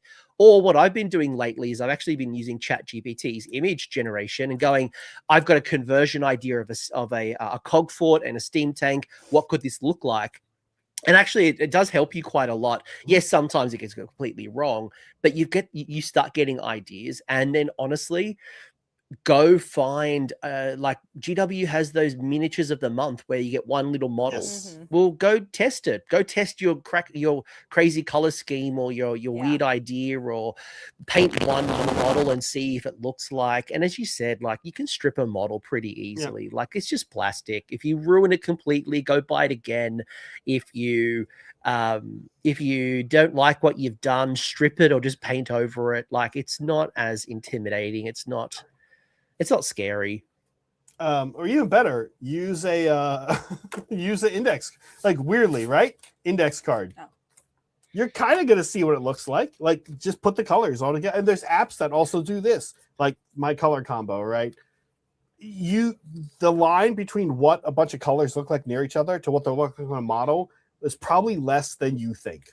It's probably, the points are probably closer together than you think, to your point. And you can do all kinds of, like, apps for that nowadays, right? Yeah, it's so good. And Zach being Zach's gone full Zach. Maybe that's it. Maybe that's a new shirt for you. I'm going Zach. I'm going super Never Zach. going back. Once you're Zach, you never go back. Oh, that's good. Yeah. But well, not recommended. We're kind of touching this subject. By the way, like, I'm trying to move us forward. I'm like, this is going to be a 5-hour stream at this point, which some people were like, I'm totally cool with that. Some of you are like, I need to please, sleep. It's your. No. I told you, it's 1:30 in the afternoon. I got time. We had I got already. time. We have time too. What we was can go get our for dinner? pajamas on. What was for Sandwiches. dinner? Zach makes really good sandwiches. That's not dinner. It is. We If usually eat do it our, at like, dinner. bigger meal at, like, noon, and then we do What a did we have for lunch? Oh, we had sushi for slightly lunch. lesser meal Yeah. later because we're old and it makes sleeping hard. Oh, are we? I'm gonna have another shot. I feel like it's shot time. I had a Gozleme for anyone who was interested in what I had for lunch. Wait, is that limoncello? Delicious. Go get That is limoncello. limoncello. Yeah. Okay, he's gonna go get more. He's run off to go get. So now All you're right. stuck Well, with me. no, it's good. We can have a secret conversation. Okay. I can still How hear do you guys. I have headphones on. Oh, right. Damn And I'm- that, Zach. How? Hey. All right. Let's do Cheers. it. One sec. He didn't even wait. Can you believe it? Is this how they do it in Oh, Australia? Yeah. I'll do it again. Far out. You guys are slow. So how do you feel? How do you deal with FOMO? Wait, now we gotta wait for him. Now we gotta wait for him. Now we have No. I'll do it again. So how do you deal with FOMO in the hobby? We see new models and battle tomes and spearheads, and we see a lot of cool stuff that's happening. Like, how do you deal with FOMO? And it's really hard. And I'll start. It's really hard because the way I do my content, I get to talk to passionate people who love their army, right? Like, I don't try to talk about OBR. It's not my army, but I go find the OBR person who loves OBR, and they're Sick super person, by the passionate way. about. But they're super passionate, right? They love their army. You can't bait me into talk about OBR. But you know what I mean? Like, it's so easy to fall into the traps of the cool model, the cool reveal, the hype, and then, like, you're just constantly chasing your rabbit, the rabbit hole or whatever it is, a dragon. So what's your tips on dealing with FOMO? like FOMO where you want to paint everything, like Yeah, even if yeah, it's not your army. Or, FOMO. yeah, like yeah, love that. Yeah, I'm having a hard time giving tips on this one because that doesn't happen to me. Same. I hate kind of clutter. Yeah, we hate clutter. I hate clutter. My house is a wreck. It's like nothing but clutter now. So it's very easy for me to be like, oh, that's so cool. Oh, well, I'm excited to see what you guys are painting. Like that kind of helps me is like, you're like exactly what you said is just like, well, I'll live vicariously through the pictures. I'm more likely to get G-louse over other people's paint jobs of the same model that I've painted. I'm like, why didn't I think of that? Yeah. Like something like that will happen. And then I would say the tip there is try it out on your next model. Like try what they did that you liked. But anyway, I don't know. What about you? Yeah. Beat of the rise question. Yeah, please. I want to get onto this one. I can tell you right now, my friend, I don't get like very much. I don't get very much. Like 99.9% of my army is being funded. So unless my credit card's telling me otherwise, and often they just give you a couple of samples, even if like you might get more than I do because you do battle reports, but it doesn't do a lot. It doesn't go very far. Yeah, we probably do, but I will say this, Be the Rye. We know this guy. He's a great dude. And what I would say is it's a super fair question. So it's not like we get to paint every model. Like right. we get all the models, but I'm not going to paint Maggotkin. They look fun to paint, but that's Brad's army. I'm not touching it. So I can still quote unquote feel FOMO from that. I just don't because I don't want stuff. So one weird thing to be into if you don't like stuff. Yeah, one, economically speaking, you'll never and Coach is right. Like we don't want to blah blah blah our NDA away, but we don't ever really get sent old models. So for example, if you were Age of Sigmar channel right now and you had just joined the NDA program, you're not getting sent steel helms or fusiliers or cavaliers or cavalier marshals. You have to buy that stuff. So they send us new stuff because that is the deal. That's how it works. But beyond that, what I would say is kind of like Meg's saying, FOMO more broadly speaking is that we do get sent stuff. But one of the things I kind of tell myself is that it's, let's say economics aside now, time is the other issue. I just finished the Amethyst Steel, Amethyst Death Mage and the Pyrocaster today. We've played 5 games on channel. Now I had an old Battle Mage from Warhammer Fantasy that I happened to paint very fiery, so I used him day one. But the point is that we have to actually also paint all this stuff. And so what I always say is, even running a channel that does painted stuff in battle reports, nothing's a race. Yeah. All the Cog Forts are sold out. They'll be back. It's not a race. The Cog Fort's going to be dope. Like, let's say it gets nerfed to hell a year from now. It's going to be good again 2 years from now. Maybe you should just give up your one cog, like you 2 cog forts. You go one too many. Give it to the other people. No. I can understand. Like I've seen this with like Chaos Defilers, and there's a whole bunch of things happening in the community. And when creators do get some things, I know it does frustrate a lot. I wish I got a lot more free stuff than I do. Sorry. I get mostly a book. You're like, which is all I need. Like I only need a book. Like we're with the thing. We're very fortunate, but we do try to get it all out on the table to at least be like, here it is. Here's how cool it is. Sorry you can't buy it, but it will be back, and it will be good. It's going to remain fun, and if its rules suck 6 months from now, hang in there. Its rules will be good again. Yeah. This is not a race. This is a long-term hobby. You're going to be playing this in your 70s, right? Like, gosh, yeah. I feel like it is hard. advice Like is I'm looking, like, just don't get FOMO. That's our advice. Just don't. Yeah. I think just stick to the course, right? Like just find the army. Yeah. Like don't appreciate that there are cool things and there's stuff that you might get to eventually. But like the production thing, like absolutely, I can appreciate that. Like I was really lucky that I got to buy a bunch of extra Hellsmith Centaurs, and like they've sold out, and I'm seeing comments that like they haven't been around for a while. There's a production piece that's much greater than this, whether it's a forecasting thing, whether it's like people scalping and reselling and things like that. There's a much broader piece than a bunch of creators getting some free models, but I can fully appreciate how annoying that is to some people. Actually, I'd be annoyed too. I totally get it. Especially listening to the way I talk about it. Also, to be 100% honest with you, final thing I would say on this real quick is we just put out a video about how to magnetize your cog fort. Tomorrow we have a short coming out about how to magnetize your cog fort. That's not good for us. I don't want cog forts to be sold out. I have a video that's like how to magnetize your cog fort. No one's going to watch it if there's no cog forts to magnetize. So like, yeah, right. I also don't like this. Yeah.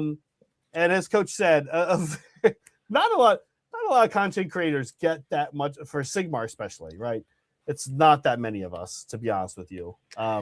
Yeah. I tell you what I wish. Well, the other thing as well is, and I want to go back to like the hobby question as well, is that it just promotes the third party market where like you are seeing the 3D printed models and stuff as well, right? So it's bad for them. It's a little bit silly because stop Matt. God, Matt, right, well, how does he not know how to make the right amount of cog forts? Yeah. He's sleeping. Leave him in peace. Leave him in peace. What habits help you? What habits help you keep the hobby healthy and enjoying long term? And I'll go first. I'll give you a starting point. I think it's understanding like, because you as a creator could be doing so much, whether it's painting, whether it's more battle reports, whether it's more streams, but there's that other side of your life where it's like making sure you go to the gym, make sure that you're cooking good food, you're spending time with people outside. Meg's giving me an eye, giving me an eye like this is all we do. So maybe I'm speaking out of term here, but it's also about having a healthy ecosystem of things rather than just being obsessive and all in on one. Yeah. I get the feeling you're going to tell me something a little different. No, I mean, so this is our third year doing this. And the first year was like all in, like 100%, and on top of my day job. And I hit this point where I was like, I can't stream anymore because I don't know what to talk about because this is all I do. Like, I don't do anything. There's like, I can't even talk about movies. I still struggle with talking about movies because we don't watch that many anymore. But yeah, it's really hard. We've kind of instituted like a cutoff time for bedtime now where we are like, all right, what we're painting, we need to stop at 10. It's sorry, at 7. Like 7's like our cutoff time. We do our best to stick to it. I also instituted a rule where we need to leave the house 3 times a week. Doesn't matter what it is. It could be to go get coffee. It could be to like do some errand. It could be to go out to dinner, like whatever. But we need to leave the house. And we've been doing okay there. You're also forcing me to go on a vacation. I am also forcing vacation. So I have taken a vacation. Oh, that's terrible. I've taken a week off for the past, 3 months. I'm going to take another week off and go to the UK in June. And I told Zach, I was like, you must get out of this house and leave for at least a week twice this year. So he has that on his document. So that's kind of how we do it. We like force it. Like, it doesn't matter if you enjoy this, you will continue enjoying it. And absence makes the heart grow fonder. So yeah, been like watching, get away from it a little bit so that we can appreciate it a little more. From one of our community members and mods, Liberty Fires, recommendation to watch the hockey comedy show Shorzy, and they have a saying in that show: "You go to, you can't go no more." That's kind of how I do it. I don't know. It's not good. It's not good, right? It's hard. The things you're naming, you said, go to the gym. I do try to go to the gym, cook good food. I love cooking. That's actually at this point my hobby. This is work, and like it's good work. It's fun. I'm passionate about it. So I was like, where are you going to go on your vacation? He's like, I think I might go down to SoCal and play Age of Sigmar all week. Yeah, I'm literally thinking about setting up a game like every night. I have friends and family in SoCal, so I'll visit them too. Oh my but God. just like go play Matt Nguyen, That's go one play of your Aaron, go play vacations. You Kyle. need to Just go go somewhere else. just go play. I have friends down, Sigmar friends down there too. Yeah. Those guys are all. I love those guys, right? Like, yeah. So I don't know. I'm not a good person to ask. Candidly, to viewers, I don't believe I always have a healthy attitude about it. That's why you have me. So I force you out of the yeah, house. but I want to. Like, I'm open to all the ideas, such as take a vacation, stop working at 7 p.m. But yes, like this is your what fault. potentially addiction looks like. And you know what? Like as long as But we're it's functioning. as long as it's functioning and it's healthy as well. Like I do see, and this Oh, happens man. even like at work. I work in white collar corporate environment where. The same thing. Well, that's not a flex. But like but I do see people working from like 6 a.m. to 8 p.m. or 9 p.m. and that's cool. Like that's totally cool if that's your thing. But like, what are you trading off? And are you trading off? Like, I see high rates of divorce. I see people like because they're working so hard, they buy takeaway all the time, and that's cool. I'm not judging you for buying your lunch. But there's always going to be trade-offs. And as long as you're happy and healthy with your trade-offs, then that's totally cool, right? It's like finding the balance. Getting laid.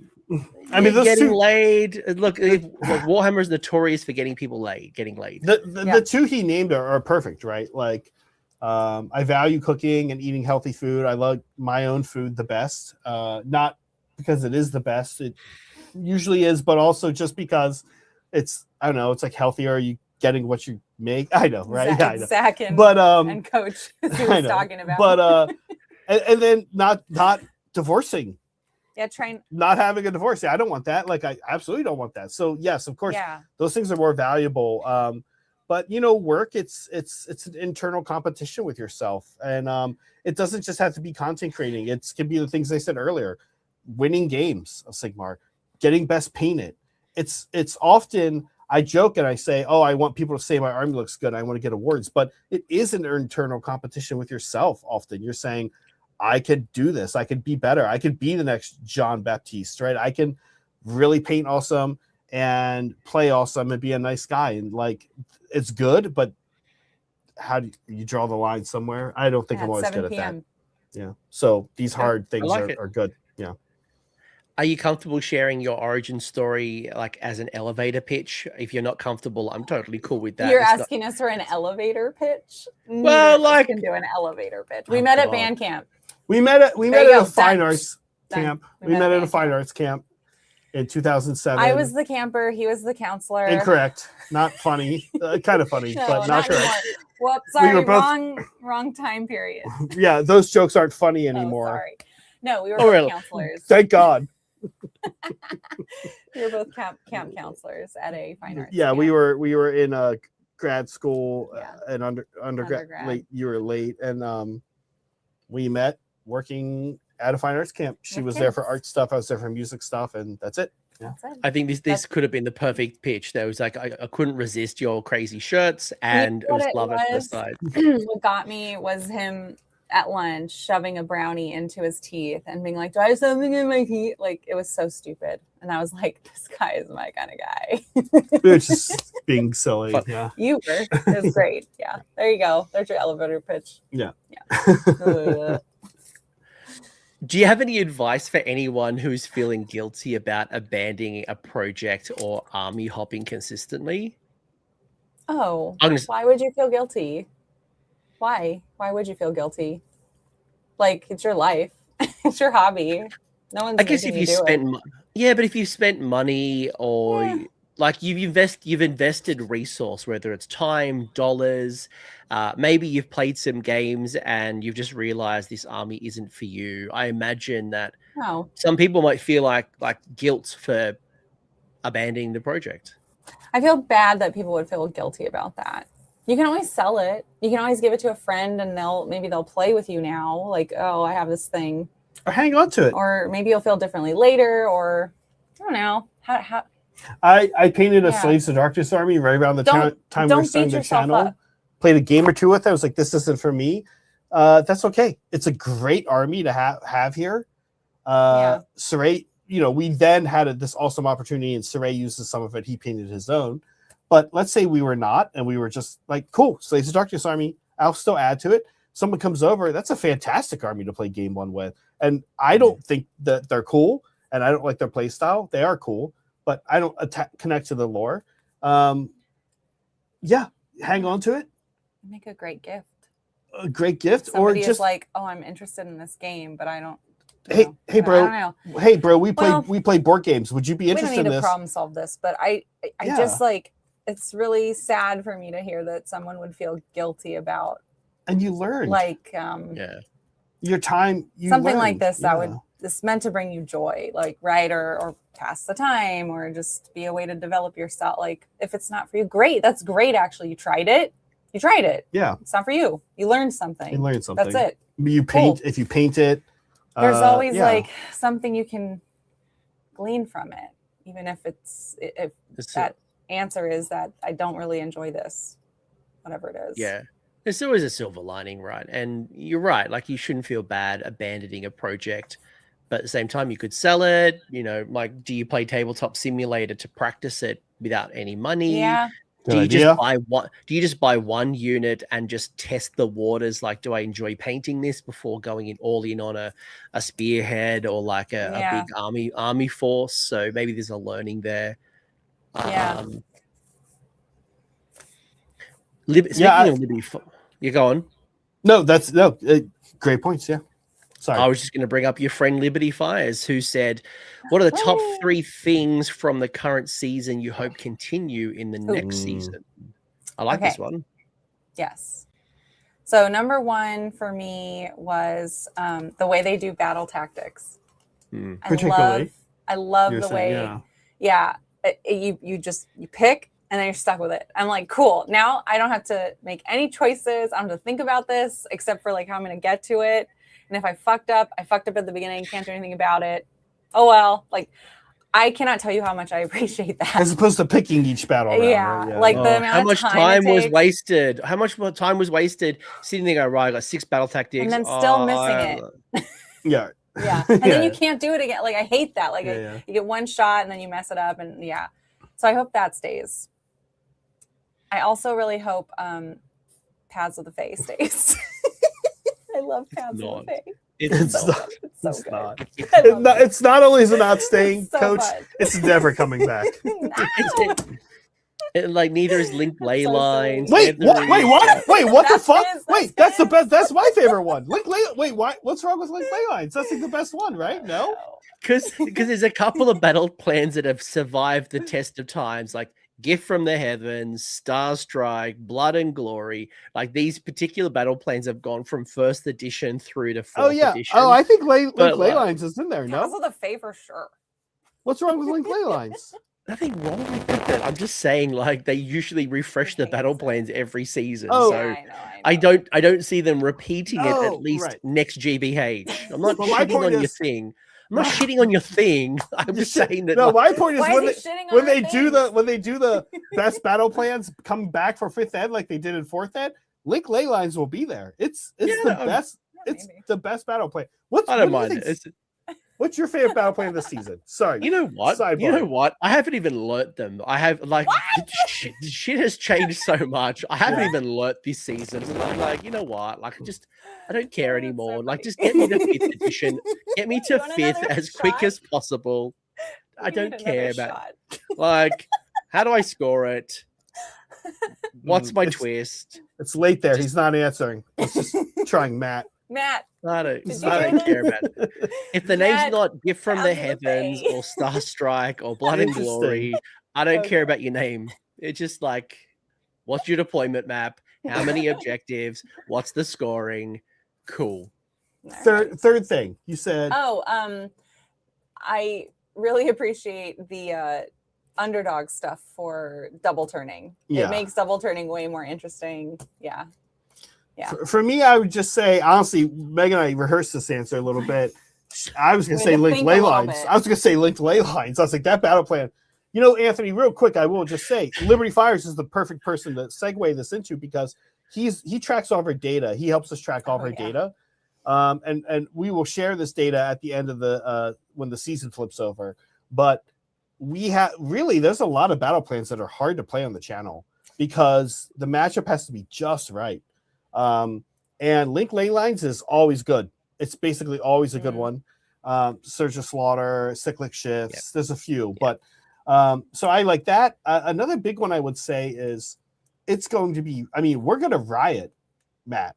Sigmar players are going to riot if you don't give us something as cool as Scourge of Gyran. Like, and we just talked about these bracketed books. That first bracket, I'm talking Skaven to I think the middle bracket starts with Khorne. The middle bracket's like Khorne, Deepkin, Nighthawk. Yeah, I was gonna say Deepkin, like Deepkin, Gits. Gits are in the first bracket. They're in a bad place, right? Like, yeah. I think middle bracket is Khorne, Deepkin, Nighthawk, Flesh Eater Courts, Hashut. Those guys are okay. No, IDK and Nighthorn are not good. I would put them in the first bracket like that. Oh, I'm sorry. Those are my two armies. I think I've done okay with them. Well, maybe you're overperforming based on statistics. Probably not. I'm probably delusional. But the only army that holds up in that early bracket is Soulblight. They're still strong. But after that, it's like those guys need help. And it's not like Codex Creep is. We have this guy, Bukachi Dancer, always says Bukuchi Dancer. Everybody wants Codex Creep, kind of like the books since 2006 have been super cool and flavorful. Got to update the rest. I think they're falling behind. Yeah. I'll respond to this because you've mentioned it twice now. That what you need, no. Like what you need to realize is not you as in use that.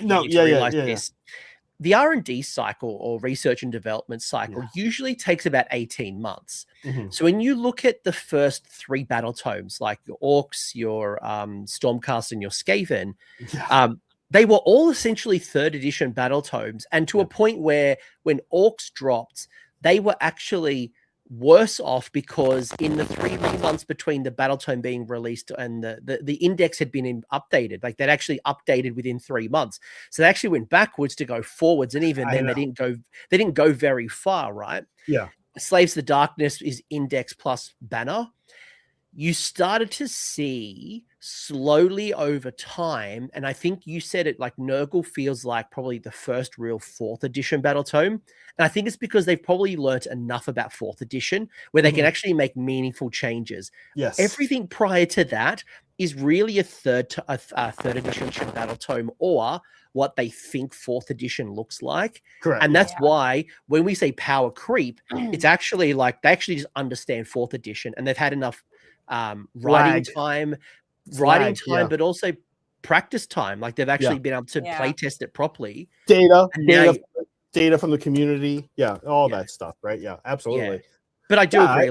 I want to see Skaven fixed up. I want to see Nighthorn fixed up. I want to see IDK fixed up. I want to see Stormcast fixed up. And like all of those earlier books to make them feel like there's less of a, were you released from Nurgle Beyond, or it's like AD BC, right? Like just like when were you released? Before Nurgle or after Nurgle? Yeah, literally. That's what it is, right? And except for Soulblight. Really still pretty good. But maybe not the most fun. Maybe not the most fun for the players, but yeah. Even Stormcast holds up relatively well, but that's probably more to the deep roster rather. And probably same Soulblight. Soulblight, deep roster, Immortal Ego works really well. Yeah. A couple bangers and you got yourself a book, right? Yeah, kind of. Yeah. Yeah. I agree with you. I like the I like the new battle tactics. I do like the underdog mechanics. Linked ley lines. Sure, let's run with that. We took all the good answers, but what do you got? I want to know.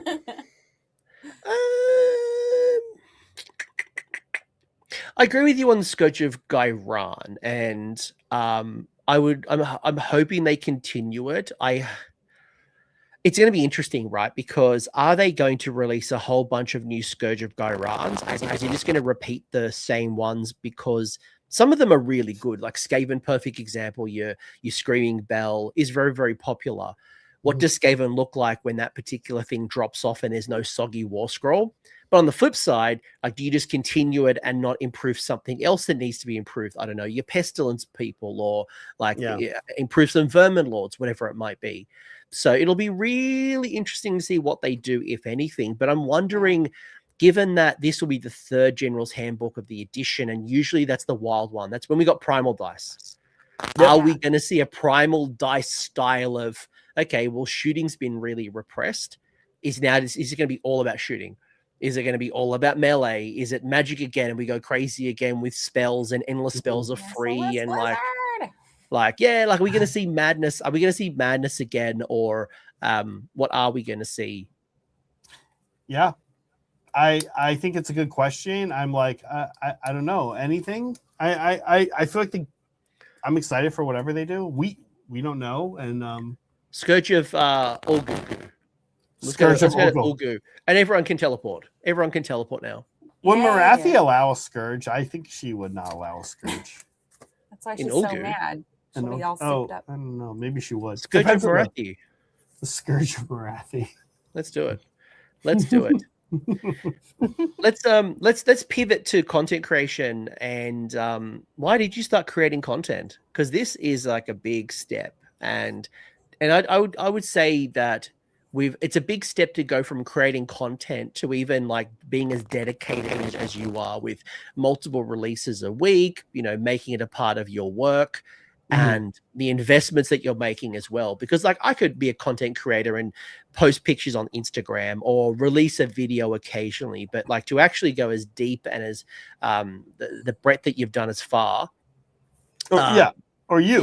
Yeah, you go first, because I know once we start going, we're going to be like, blah, blah, blah, blah. So blah, blah, blah. we have a lot of sound like, I'm actually curious for your answer. I actually don't know this answer for anyone, for any content creator out there. I have no idea why they do it. Why the hell are you doing this? Why on earth do we do this? Because in the Embrace Zach, I want to be super famous and have like lots of money and live in a mansion. But hold on though, with that real quick. Yes. The thing about creating content and saying, I know you're joking, that you want to be. I am joking. Is that it's interesting to think about being in a field and showing up somewhere for the chicks and saying, there's actually different levels of no one here is famous. Are you kidding me? When people go to search the hobby collab, the first thing that shows up is the hobby collab Meg. Meg shows up first on Google. Yeah, okay, that's fine. And then now the thing is though, like, it's nice to go to a convention and have people know who you are. It's also nice to go to the grocery store and have nobody know who you are. Because that level of like sounds annoying. That Chalamet level of fame, that's just like going to the bodega and he's just like getting hassled all the time. I don't want that, but I want to be able to go. It's nice because it's an impetus to meet people, right? Yeah. So you're not lying. You say you don't want to be famous, but you kind of do. You like going to a Adepticon. You like going to a Adepticon, having people come up to you and say, really? It's so weird. No, it's super weird. It's super weird. Like it's absolutely sweet. It is weird. It is really sweet. It's weird. Let me answer the question. Let me answer the question. Then we can like have all the Let me answer my question. have all the fun. It was purely just talking to Zach clearly about the chicks. So why did I start making content? So I actually did an interview with Trish from Celefaze. Hopefully it comes out pretty soon. And I'll say a similar thing. I started getting into creating content because of a couple of things. One, Australia wasn't really being represented on like the podcast space at the time. So when I very first started, it was mostly people coming from fantasy battles to Age of Sigmar. And the biggest content creators were Garage Hammer, Heel and Hammer, Bad Dice. There was a bunch of podcasts that no longer exist. Like, I'm sure I'm speaking a second language to you guys. You have no idea who they are because they were fantasy battles people who came over first, second edition. They've dropped off since. And for me, Australia wasn't being represented. The other side of it as well was that I wanted to try something a little different. Everyone, it was just like bro podcasts where it's like 2 or 3 people and they talk about the thing, and that's totally cool. Like, I love those Yeah. types of, like, you dial in and it's the same cast every week talking this talking about their experience, and that's totally cool.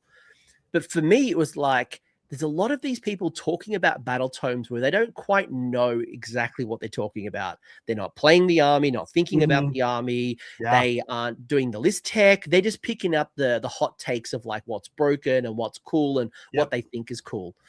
And my thought was, why don't I find the person who loves this army, has put thousands of hours thinking about the army, practicing the army, you know, they live, breathe the army. And what if I could talk to those people and, like, high tide lifts all the boats? Like, what if I could actually extract that knowledge and share it with others?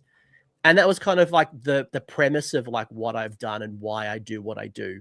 It's not that I can't talk about the battle tomes, but, like, I want to talk to the cool people to learn from them, so we all learn. And that's kind of where this all started. I mean, you're still the only one that really does that in AoS. Yeah. Rob doesn't do that. We don't do that. Jordan doesn't do that over at Season of War. You're still the person who basically grabs a person and says, hey, John Anderson, tell me about Deepkin, right? Or whatever it is. Like, you're still that guy. Yeah. Okay. That makes sense. That also might be a bad idea, because if no one else has followed me along, maybe it's just a terrible idea I just keep doubling down on. But to me, like, I just want to talk to the people. And I think that's what helpful. I get to talk to cool people who are passionate, and we get to have a great conversation, hopefully. Hopefully. Or today's. Hopefully. Just kidding. We're stuck with this. So why'd you guys start? Other than for the chicks. The chicks, yeah. I mean, I started in 2015. Me and a friend at the time, who since passed, created a Warhammer 40K like reoccurring game night club here in San Jose. Because he moved into the area, he had time off. I had kind of a day schedule, I was teaching in the evenings, and we played a lot of games, and we realized, like, it was fun to play. Same problem. Kind of. Yeah. It was fun to play each other, but we were like, there's other guys that we've met and talked to. Yeah. We were in a Facebook group, right? But no one does anything. It's like they're all waiting. Actually, the guy who was really the center of this group is an awesome freaking dude that a lot of people will know, Carl Tuttle from the Independent Characters podcast. Great dude. And Carl was kind of shouldering everything, and everybody was waiting for Carl to say, let's have a game day at my house. Otherwise, they didn't play. And we were kind of like, guys, this is your hobby. This is what you like. And so we said, we're going to show up every Thursday at this game store, and we're going to play. And it's just like, it was nice, because at first we were almost like resentful. Like, why don't these morons want to do what they like? But then you realize just people have shit going on in their lives. And children and harder jobs than I had, which was not hard at that time. And it's been kind of just an evolution from there of saying, I like nerd friends. I get I get along well with nerds, and like, I don't know, let's do stuff. Let's, like, extra celebrate what we do. Let's paint together. Let's set up playing together. And you guys together, even right? You guys live in a rural area. You can't get that many games in. We're gonna play a game. Come watch us play. Like, comment, ask us questions, right? That's it. It sounds it's pretty benign, but it's basically sharing. sharing. I love that. And bonus question is, what's the best day in the week to play for game night? Well, the real answer, I think, appears to be Thursday, but don't do that, because that's when we stream. Unless you can get the game store to put us on the TV. Then it's okay. It's definitely Thursday. Really? I think it's Thursday or Monday. It's not Friday. That's like Fridays. Fridays when you want to chill. Fridays for your cool friends and your family. You I do. think, yeah. That's ironic, because I was going to say Friday. Okay. Oh, okay. Like nothing is better to me than Friday because you can crack open some drinks. You don't have to worry about school the next night, like work. Like I'm saying that facetiously, like it's a school night.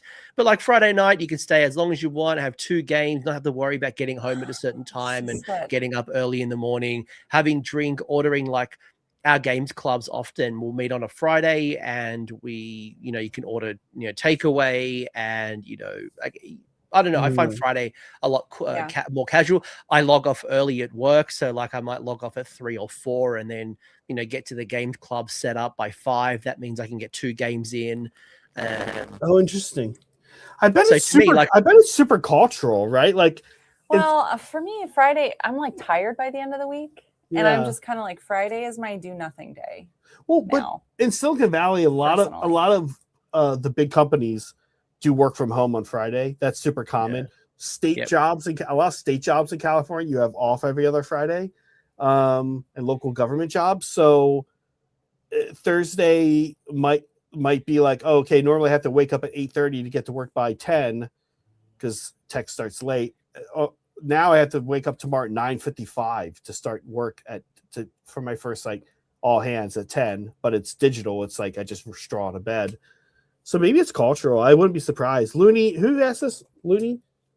I don't know. That was Looney. Yeah, Looney. Yeah, Looney you have to figure that out in your area. I bet it's different. Sure. Yeah. I think it depends, right? It depends on what works for you ultimately. Like I know in Australia, for example, the local game stores will often, we have Thursday night trade. So they'll work till like 10 o'clock at night. So that's obviously clearly an easy way to pick up a game. For a games club, you might find a Friday.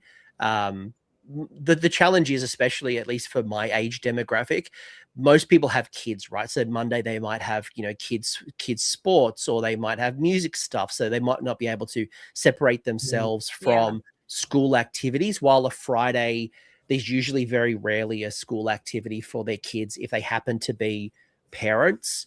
But I think it depends on your community, right? A lot of cool stuff. That's interesting. Speaking of interesting, here's another interesting question from I Like Korean Girls. I just love saying that. I feel uncomfortable, but I also he's a great dude. Yeah, they're fine. I also don't not like Korean girls. Like whatever. Like, right. It's whatever. Not here. This is a really an interesting one because some of the newer armies, especially like Zinch and cities, and some of the newer armies like Leppänen, they have a much higher skill ceiling than we've probably seen in some of the older books. And there's a really interesting point here from I Like Korean Girls. I just want to keep saying that. I've heavily invested in an army that I like the look of, but I did not know that it had a high skill floor. I'm not a skilled player. I debate that with you, my friend. Any thoughts, long story short? And I think I might respond initially and say, first and foremost, I think you're only competing with yourself, right? And run the toys you want to run. Like, do you want to run cities and go super complicated, or do you just want to run lots of cannons and lots of horses? Like, do your hobby the way you want to do your hobby, and realize that you're in a learning process. So, stick to course, don't get too frustrated. You're learning, you're having fun. Don't worry about. I have some counter advice. Please go. Well, do you actually still want to play this army, or are you trying to convince yourself you want to play this army? I'm assuming like the person wants to, like they love, like they like the army, but it's not what the package look like. Yeah. I feel like it kind of goes back to that question about guilt. Like Coach gave you advice if you do want to play the army, but if you don't, if you're kind of like, actually, this isn't for me, like, okay, so don't play it. It's okay. 100%. Take some unit. Maybe part of what you invested in is a regiment or renown. Now do that. Kit bash it. I don't know. Paint it nice, put it on your shelf. Like, look at it. Enter painting competitions with it. Like, kit bash it into a competition piece. Do something else with it. If you really don't want to play it, don't feel like you have to play it. Yeah. That's my advice. You don't want to set yourself up to hate the game, right? Correct. I want to just because you challenged me. Okay. I actually we're on the same. No, we're on the same page here. We're on the same page here. If it's an army you're like, I love Lumineth. I love painting this army. I've always been a big high elf fan, and you've realized that it's like super complicated. If you're not enjoying it, stop pushing shit uphill. Just give up. Like have it as a painting project, or maybe put it on the side for a while. Find an army that you are enjoying the game more and maybe come back to it at a later stage, or just work within your limitations. But like, yeah, don't try to force something that you're not enjoying. If you're not enjoying painting it, put it to the side. If you're not enjoying playing with it, put it to the side. I agree with you. I agree wholeheartedly. Yeah, I mean, I'll pivot a little bit back and say yes, both good points. Coach, I'll add on to what he said real quick and say reps. You just need reps. You need reps. Your first game, your second game, your third game, each of those games you will get exponentially better, and then the growth will slow down a little bit. But your first dozen games or so, the growth is incredible. You need reps, and I truly believe that anyone can get good at anything with practice. That's it. Yeah. You just need practice. Yeah. Do Tabletop Simulator. You hear people do this. There's a guy in our community who talks about doing this, and it always sounds like I'm always like that sounds weird, but play yourself. If you've got a table at home, it sounds weird, but you set up 2 armies if you have them, and you try to kick your ass. You try to absolutely beat your ass every single time. And you'll learn quick because you'll start seeing what the other side. I'll be like, you just moved your pink horrors up there. Well, cool. And then you learn 2 armies at once. Here's reinforced Mournfangs not that far away. What do you think they're gonna do? Well, you're picking now. What are you gonna do? Right? And it's like you're not gonna get everything right that way, but you're gonna really close the gap, right? So reps. However you can get them, get reps. That's it. It depends on where the issue is. Like, for example, let's say I bought Caradron Overlords or Caradron Overlords, and you realized, so many people like get all antsy with how I say shit. Like, guys, like linguistics is different everywhere. Like, chill the F out. Yes, thank you, God. But I kind of like Caradron, actually. Now that I think about the Caradron Overlords, Caradron Overlords, whatever. Yeah. Anyway, let's say, for example, you bought your steampunk dwarves and you just don't like the shooting meta. Like, to you, in your mind, you want to do way more combat. You don't want to be fragile, and you want to grind it out on the middle of the table. Gallants. There we go. He did it right. Okay. Real quick. Rapid fire. Gargants. Gagants. I'm going to say this now for the purpose of like cavalry. My point was going to be like, if you bought your Sky Dwarves and you wanted to grind it out in the middle of the board, and you didn't want to be like retreating and dancing around, and you just clearly didn't like the style, then it's not for you. Or maybe don't push the issue. But yeah, like if it's a complicated army and you're not getting the results, then yeah, like there's practice, there's watch battle reports, there's ask communities like yours and mine for advice, and try to find out how to make the most of things, or maybe where your building might be an issue, or tactics, or take photos of your deployment to get some advice, and maybe find out that actually you spread too wide or too thin, or you weren't scoring battle tactics early enough. So it depends on what the root issue is, but lots of good advice here. But what's the hardest thing that people don't realize when running a Warhammer channel? What is the hardest thing? I'm like, all of it. Well, editing. No, yeah, that's why we don't really do it. I mean, most of our stuff is live stream. Yeah, editing people are like, oh my God, whenever there's an edited thing coming out, it's like an hour long, and they're like, please do more of this. This is so much better than your live. And I'm like, yeah, this is it. This is what you're gonna get, like 2 of these a month. Like, no, 1 a month. Like, yeah, one a month. Yeah. No, there's no time. How long does it take?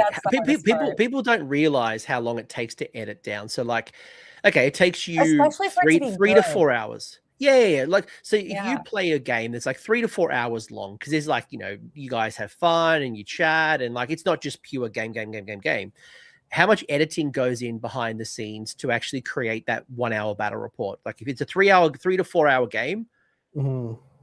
Well, we have one on the way. And I remember the other day I asked you, like, do you think you could get that out this week? And you're like, no. Do you think you could get that out next week?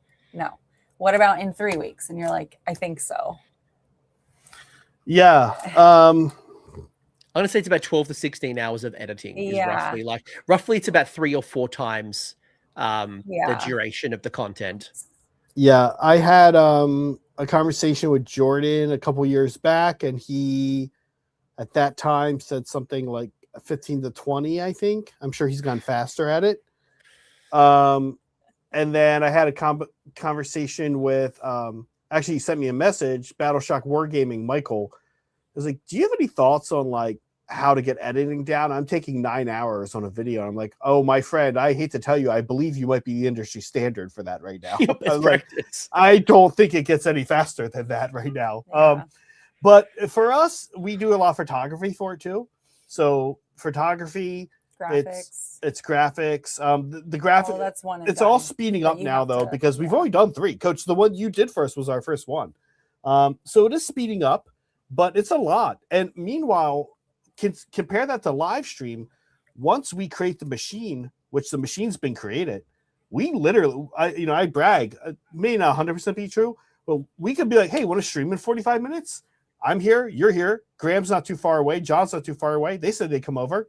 We can have a stream running in 45 minutes any day of the week. Like if we wanted to, right? The once your machine is running for live, it's very easy to go live. Yeah.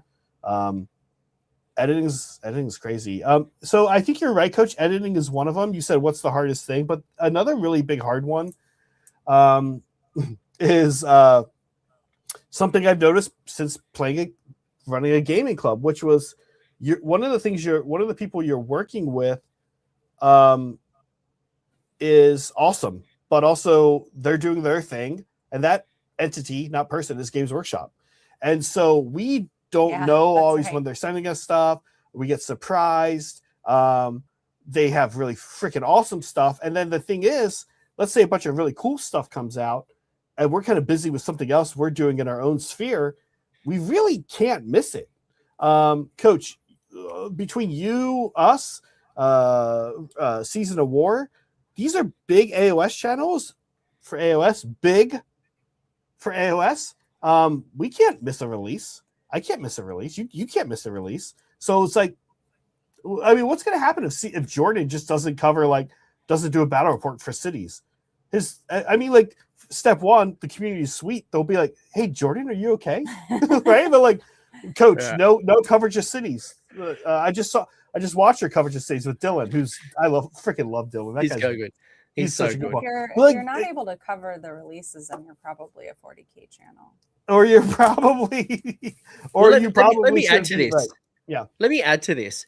I think one of the challenges that I'd add as well as a creator is the monetization opportunity. And I say that when you look at your counterparts, let's say, for example, Dungeons and Dragons or 40K, they are way bigger audiences, which means that there's more competition, right? There's way more channels for 40K than Age of Sigmar.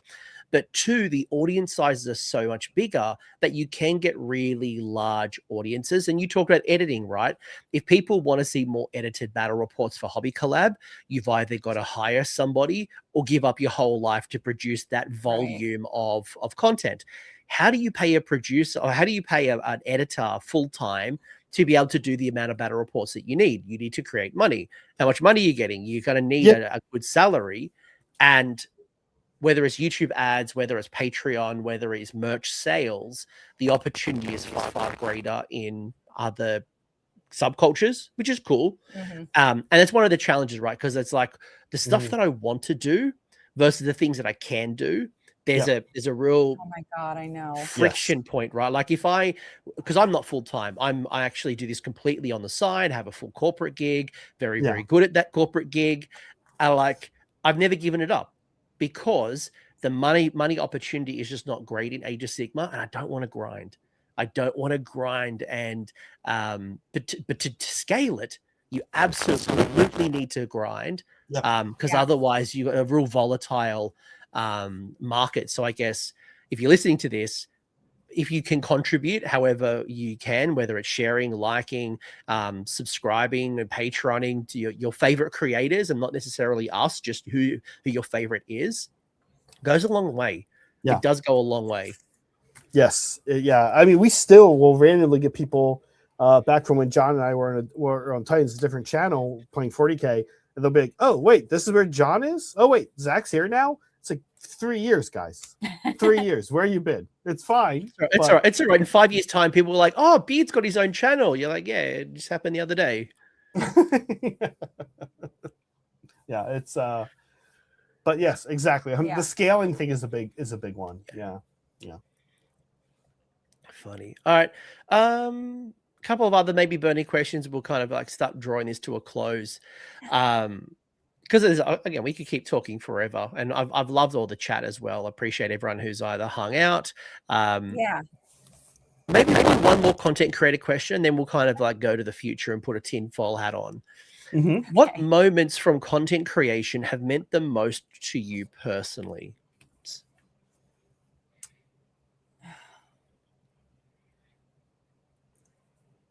Well, we have this segment on our hobby stream every week on Sundays, and it's where we show off fan stuff. And it's really, it's funny because when I'm gathering pictures for it, like we process everything. We don't just pull up Discord. It's very easy. Download, save, process it, done. And, you know, it lets me go back and see like what everyone's been working on. Like I get busy during the week. I can't keep up, but when I get to set up my stream, I get to sit there and look at everybody's stuff. And I'm like, all these people, like where they would have been sharing this somewhere else. Sure. But like, they're sharing it here. They're sharing it. We built a place where they feel like confident and like they're part of a community enough to share it and give each other feedback, emojis, whatever. And you put that up on screen and like, there's so much love, like outpouring from chat, like, oh, that's so cool. Or like, oh, they like talking about it. Like they've had all week to look, you know, in the server, but then there's this other chance for like new eyes who, you know, people who aren't in the server to get to see it and talk about like, just how cool it is. And then, you know, people who are so happy that we're showing their stuff off, like we'll get comments later and just we're like, thank you for showing my stuff off. Thank you for your kind words, like all this, whatever. And I'm just like, I'm so glad that we can do this very small thing, which is just celebrate what somebody has put their, like, I mean, their heart and soul, like when you're making art, it is. And it's really special, I think, that we get to show that off. Like we get to help people feel good about what they're doing. And that means a lot to me. Mm-hmm. Yeah. Follow that, Zach. Yeah. for me, for sure. It's beautiful, by the way. For me, for sure. It's, you'll know this as well, Coach. Once a month, you log into YouTube Studio and it says your payment is on the way. No, of course I'm joking. I get $5 and I go to the vending machine and get myself a can of Coke. No. It's like a version of what Meg said. For me, it's like these weird little inside jokes that we always try to say to everybody. Our inside jokes are for everybody.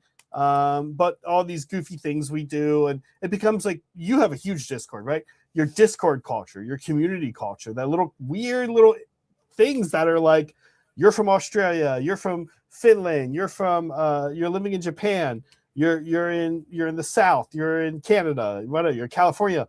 It's like, but you all have this like little cute thing that's like, oh, you know, these little weird jokes we have in our Discord. Whenever we're hobby hanging and people leave, we go, bye, Chris. Because Chris, who was in here earlier, I don't know why. It was like a weird, dumb thing that happened one time. And we thought Chris was leaving. Now everybody shows up, and whenever people leave, they go, bye, Chris. Bye, Chris. You know, it's like, it's not Chris, but it's like, we have these goofy things, right? It's like, I love the little cultures that develop. Yeah, that's so cool. Yeah. Mine isn't as deep as your two. I feel like I'm just following a competition. No. Like you beautifully said. Beautifully said. I think for me, given I'm much more of like a competitive tactic kind of focused channel, I love that I've talked to people in first and second edition, and people have been watching my content that long that now I get to talk to people in third and fourth edition who said, I was watching your content in first or second and third, and now I'm top tabling. So it's almost like it's feeding itself, where someone used me as a part of their learning to then come full circle, and then they get to give back to others.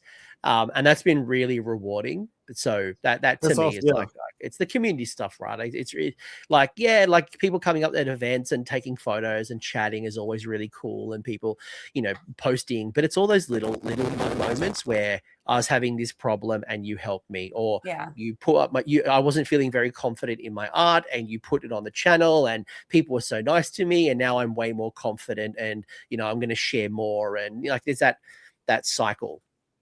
I think it would be really weird for somebody to do this if they didn't like people. I do. Yeah. Like live stream with chat and stuff, like, yeah. A lot of people stuff. Speaking of people, what do you hope for the AoS community in 5 years from now? That it's still here. Kicking. You take this one first. Well, still here. Yeah, duh. I think that's fine. I think that'll be the case. You know, I have kind of a weird answer, and it's not a good one from a business perspective. I'd like it to get bigger, but honestly, not too big. I love 40K. Yeah. I love 40K, but I don't know that the community can hold on to a kind of centralized zeitgeist the way that I think we still kind of do here at AoS. I think the community is fractured, and I don't mean that in a bad way, but it's like these are very narrative people. These guys are playing in their garages. These guys are competitive. These guys are in this part of the world. Like, we're still pretty like AoS. When I go to events, we go to Worlds. Anthony and I were at Worlds. Like, it still feels tight to me. I want it to get bigger, but not too bigger. And I want more younger players coming in. And I want the older players to take care of themselves. Man, a lot of us are old. We're getting into like 40, get our prostate checked, have a fiber. Yeah, no, I mean, yes. 8 hours sleep. Yeah, but yes, yeah. I want the community to take care of themselves, and get your shit checked, man. Literally, get colonoscopies, get prostates checked. Eat healthier, get your boobs mammogrammed, whatever it is, man. And then, younger people, and I want to see it get big, but not too big. That's me. I don't know. I think that's actually really smart, because the 40K community has some pretty toxic, like, chunks to it. And I would hate to see that. It's too big to manage itself. Right. Yeah. It's an interesting fandom, and it's interesting because, like, I look over the fence and I do get really jealous. Like, you look at the video game releases and how many 40K games are coming out, or you look at Merchoid and how much 40K pop culture, merch and cool stuff and Joy Toys and all this random stuff, right? We have Black Talon. And we got Black Talon. And like, I know what Zach's saying. I feel like I would love a middle ground where it's like, I would love it to be way more popular and to somewhat break into pop culture, but not to a point of like craziness that 40K has. But I want my share. I want to be able to turn on to like the GW Open stream and see AoS streamed as much as 40K. I want to be able to go onto Steam and see a bunch of Stormcast or other types of games that are for us as much as for them, right? And I don't know, like, for me, I feel like we are a bit of a scrappy underdog.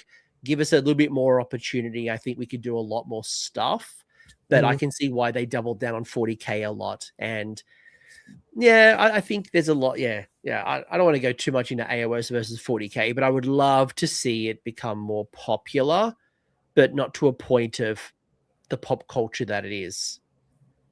I don't know. And there's just so much cool lore to play with. Yeah, like I would it doesn't have to be grim, dark, creepy, like serious Black Talon. Like, it should be silly. They should do things with the rats and the dinosaurs and like all these silly armies that we have. Like, I would love to see that played with. And if it stays silly, you attract silly, you know? Right. Yeah. Yeah, I think it's the Grim Dark is really good for 40k, and I know that they want to have our world closer, but Warhammer Fantasy and Age of Sigmar also has dumb, Yeah. stupid things. A lady who does a lot of squats at the gym riding a big beetle. We have we have we have some of the most ridiculous stuff that happens, and I think there's a world where we can have the grim dark serious as much as the stupid whimsical fantasy like craziness that we appreciate from Dark Crystal, Lord of the Rings, like, you know, Game of Thrones, whatever. There's a lot of random stuff. So much potential. Yeah. Also interesting. All right, last question, and then we'll bring it home. What advice would you give someone just entering the hobby today? Do you want to go? Do you have? I guess I entered the hobby the most recently out of the three of us. What advice do I have? Well, what advice do I have? I don't know. What are they asking? That's it. I don't know. Start with Spearhead. That would be my advice. Play Spearhead. It's practical. Like, it's a really good taste. It's like a really good, like, short version of the game. It's fun. And it'll tell you right away, like, I want to do less of this or more of this. And maybe it'll be just right. And then, you know, you have like an easy, actually pretty quick board game. It's like a very nice in between, right? Like board game and tabletop war game to start from. And that's a good way to pivot whichever direction you want. Maybe you just like to paint or whatever. Yeah. But yeah. Join a community online, honestly, and join a community in person.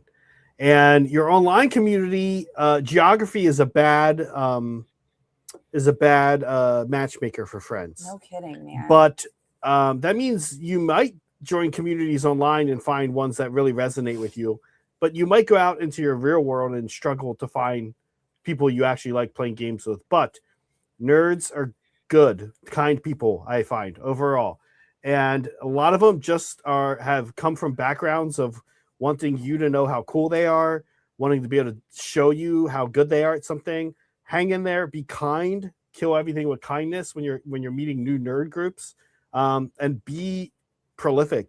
Go play games. If you like it, play with that guy that's kind of annoying. He won't be that annoying in 6 months. He will be one of your best friends. I swear I'm not that annoying. It's like Elijah. I like Elijah. No, we love. No. He grows on you.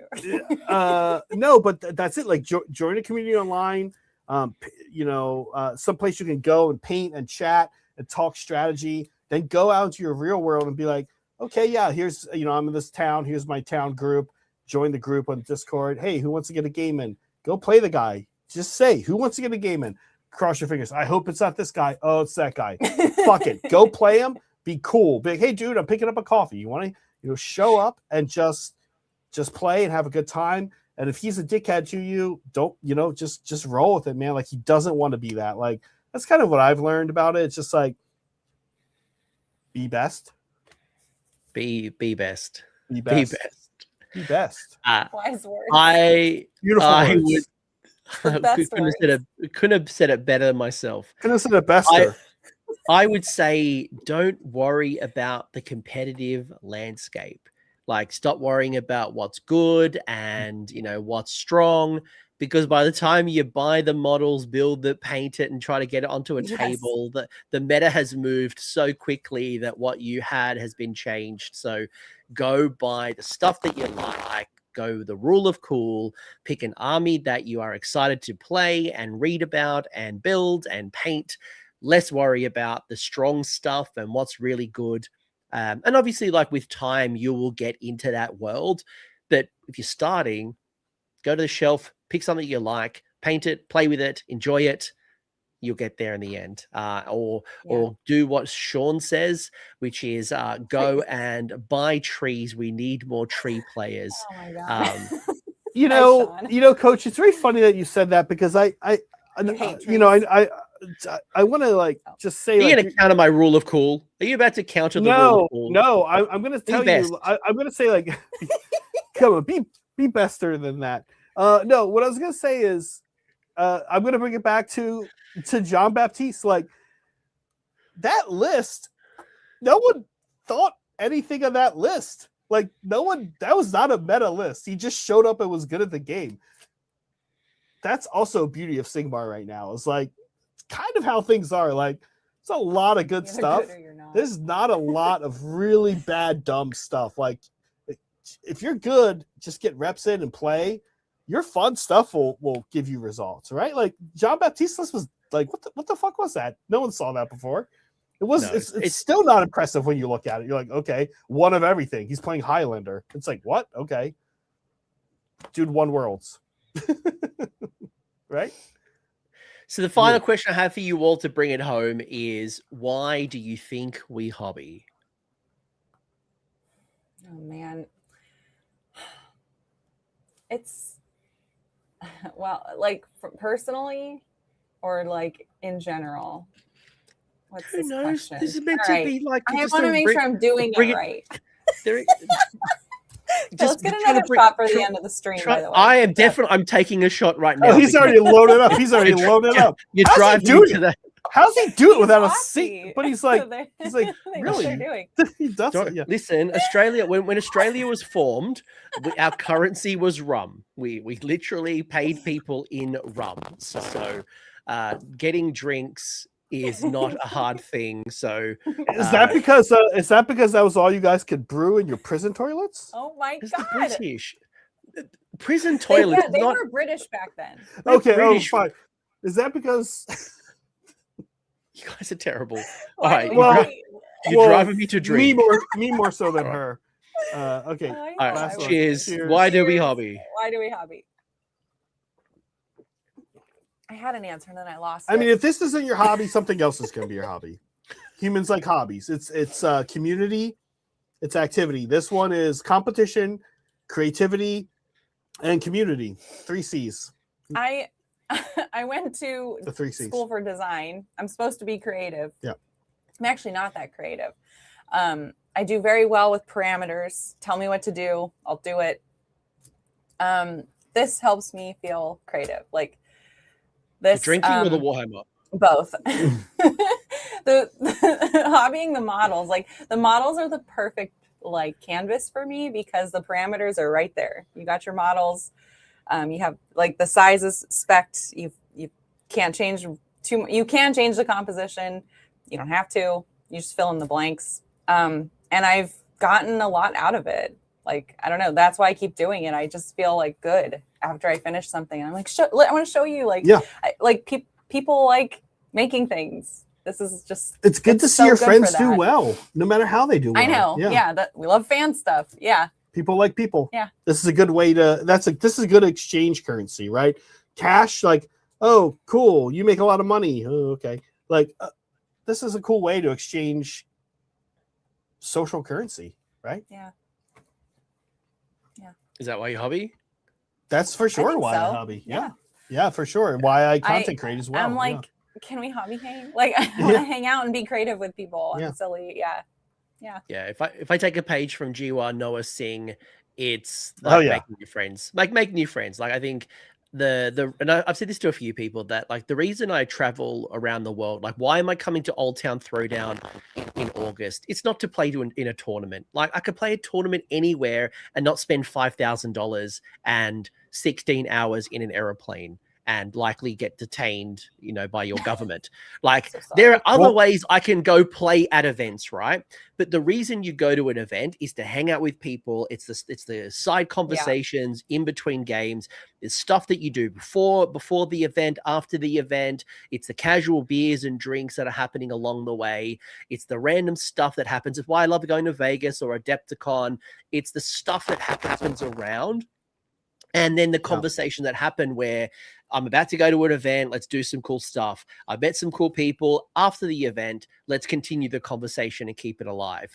And it's all these little things that kind of happen with this common language. That's Warhammer. Yeah. We don't have to agree on politics or religion or sex. We have different types of work. All these things are different about us, but we have one thing in common, and that's Warhammer, and that's kind of cool. And after a few drinks, I feel like I'm definitely losing my ability to English at the moment as well, Elijah. Yeah. So, well said. Well said. Except, yeah. And Sean's nailed it as well. Like, I go to events to hang out with my dudes, and the game's Totally. Like it's you know, like Oh the my results gosh. are cool, the games are fun, but it's the social contract and interaction that keeps you going back. Some of the best cons we've been to, we didn't sign up for anything. Like, I hung out with some of the mods and played Blood Bowl all day. Like, we brought our own and hung out, and yeah, it was great. We're just in the atmosphere of nerds. And somebody asked nerd stuff. Somebody asked at the very beginning of your stream. They mentioned that we used to stream events, and if we're ever going to do that again, probably not. We'll see. We were invited to do those things, and if we're invited and our costs are covered, then but that'd be fun. Also, it's really fun to go to events and not do it. Hang out. Yeah, like going to Adepticon, I played 2 games, I played 2 days, which was the singles, but then I didn't play the other 2 days because I could have played teams, I could have done anything else, but I just wanted to talk to people. I wanted to go to workshops, I wanted to talk to vendors, I wanted to just sit there and observe and be on my own time. So there's something about being at an event, not playing, which is kind of cool. Yeah. But speaking of cool, if you're new to the hobby collab and this is your first experience to them, go check them out. Go subscribe to the channel, support them if you can. Patreon, YouTube, merch, all the cool stuff. What can we look forward to in the coming days? Tomorrow is Cities of Sigmar versus Hexsmiths of Hashut Saray. This is a Hexsmiths. We just to be funny, right? Pretend to be okay. Let's pretend Hellsmiths, right? No. This is a Zach, Saray, and Megan game on a Saturday. These are, in my opinion, some of the coolest games because a lot of our cast is incredible, and they have supported us incredibly. Lack of good words here, but there you have it. Saray, Megan, Zach are the people who have hitched their real horse to this wagon, and so when the 3 of us do a stream together, it's magic. It's a lot of goofy shit. That's tomorrow. Saray will be playing Hellsmiths. I think it's his favorite army. Cities is close to becoming my favorite army currently. Sunday, I think what I think we're gonna do Sunday. You're gonna like this. What are we doing? I think at 11 a.m. Pacific, I think we're just gonna paint gargoylians and hang out. So we do like a community hangout stream. It's kind of like this. Not as crazy as this. It's not like this. It's not like this. And we also like paint while we're doing it. But I've been acquiring, and that's about acquiring all these gargoylians. Fuck off a lot. And I think we're gonna base code them and just work on them. Yeah. So adding them to the city's bases, right? They're adorable. We'll these do little some guys. Stupid segment, all the things, memes, all those things. Yeah. Should we tier rank gargoylians? We could, but the other thing I think we need to do before we sign off is read a fortune for Coach. Oh, well, yesterday's fortune was a bit offensive, so enjoy. You guys basically called me a wanker. Although I don't go to burger shops to get Wagyu beef, I feel like still being like, that was literally it. Like this guy. That's right. He got this Wagyu. guy. Also, did you hear earlier when this guy was like the casual drinks at Old Town Throwdown? There's no casual drinking at Old Town Throwdown. What do you mean? Old Town Throwdown is a Old Town Throwdown is a drinking event with some casual Age of Sigmar. Just so you know, you have the other way around. It is. So what you're saying is I should bring my gargants and not my dock. Yes. Yeah. We Australians can throw down. All right. What do we got? I know. Well, I just want to show real quick. There's a bunch of them in here. Okay, there's a bunch of them here. So we're gonna do a random one. We didn't write these. We don't write these. These get sent to us. Yeah. You're right to see my life fortune. Yeah. Okay, here we go. We do this on the Age of Sigmar streams, game streams. Anytime somebody makes a super chat, gifted membership, some kind of monetary support. These are from Madam Ladies. You get a fortune. Madam Ladies fortunes, paper fortunes for cookies. Okay, here we go. Love it. It is yet unknown if a linen shirt will make you look like a suave, cool beach guy or a greasy, sick, perverted loser, but those are the only 2 outcomes. Do you have a linen shirt? No. Okay. Sounds like it might be time to try it out. See what I see think See I how need to it go get comes myself a comes linen. out on the other side. Yeah. I mean, you're married. Your wife will tell you immediately. Yeah. Anthony, you look suave and beachy. Let's go to the beach. Or she'll say, you look like a greasy, disgusting loser. Return that, please. Well, I don't respect you. I'm gonna make sure the kids don't. Appleberry saying it's still not a fortune. It feels more an opinion than a fortune. But Zach, it is yet to be revealed. We didn't write these. You'll have to talk to the Yeah, professional. Appleberry, you know the deal. Cookie Get fortune out of here. writers. Yeah. I'll leave them a Google review and I'll let them know. I'll provide my feedback. Thanks. This has been fun. I think you and I could keep talking forever. I've still got more drink that we could have kept shooting. I think one thing is super clear is that we all hobby for fun. The community is so important to us, and I think we're a little bit crazy. I think we're a little bit weird. Yeah. We're a little bit crazy, but we're all No one crazy should be doing together, this. and that's For kind of cool. Sigmar. Yay, Sigmar. Yeah. Yay. So, Yeah. with that, I'm going to call it a stream. Thank you for joining us. I hope you've found your new favorite creators. Go check out the hobby collab, and I feel like I should do some hobby. Literally. All right. Peace out. Bye. Bye, guys. Thanks for hanging out.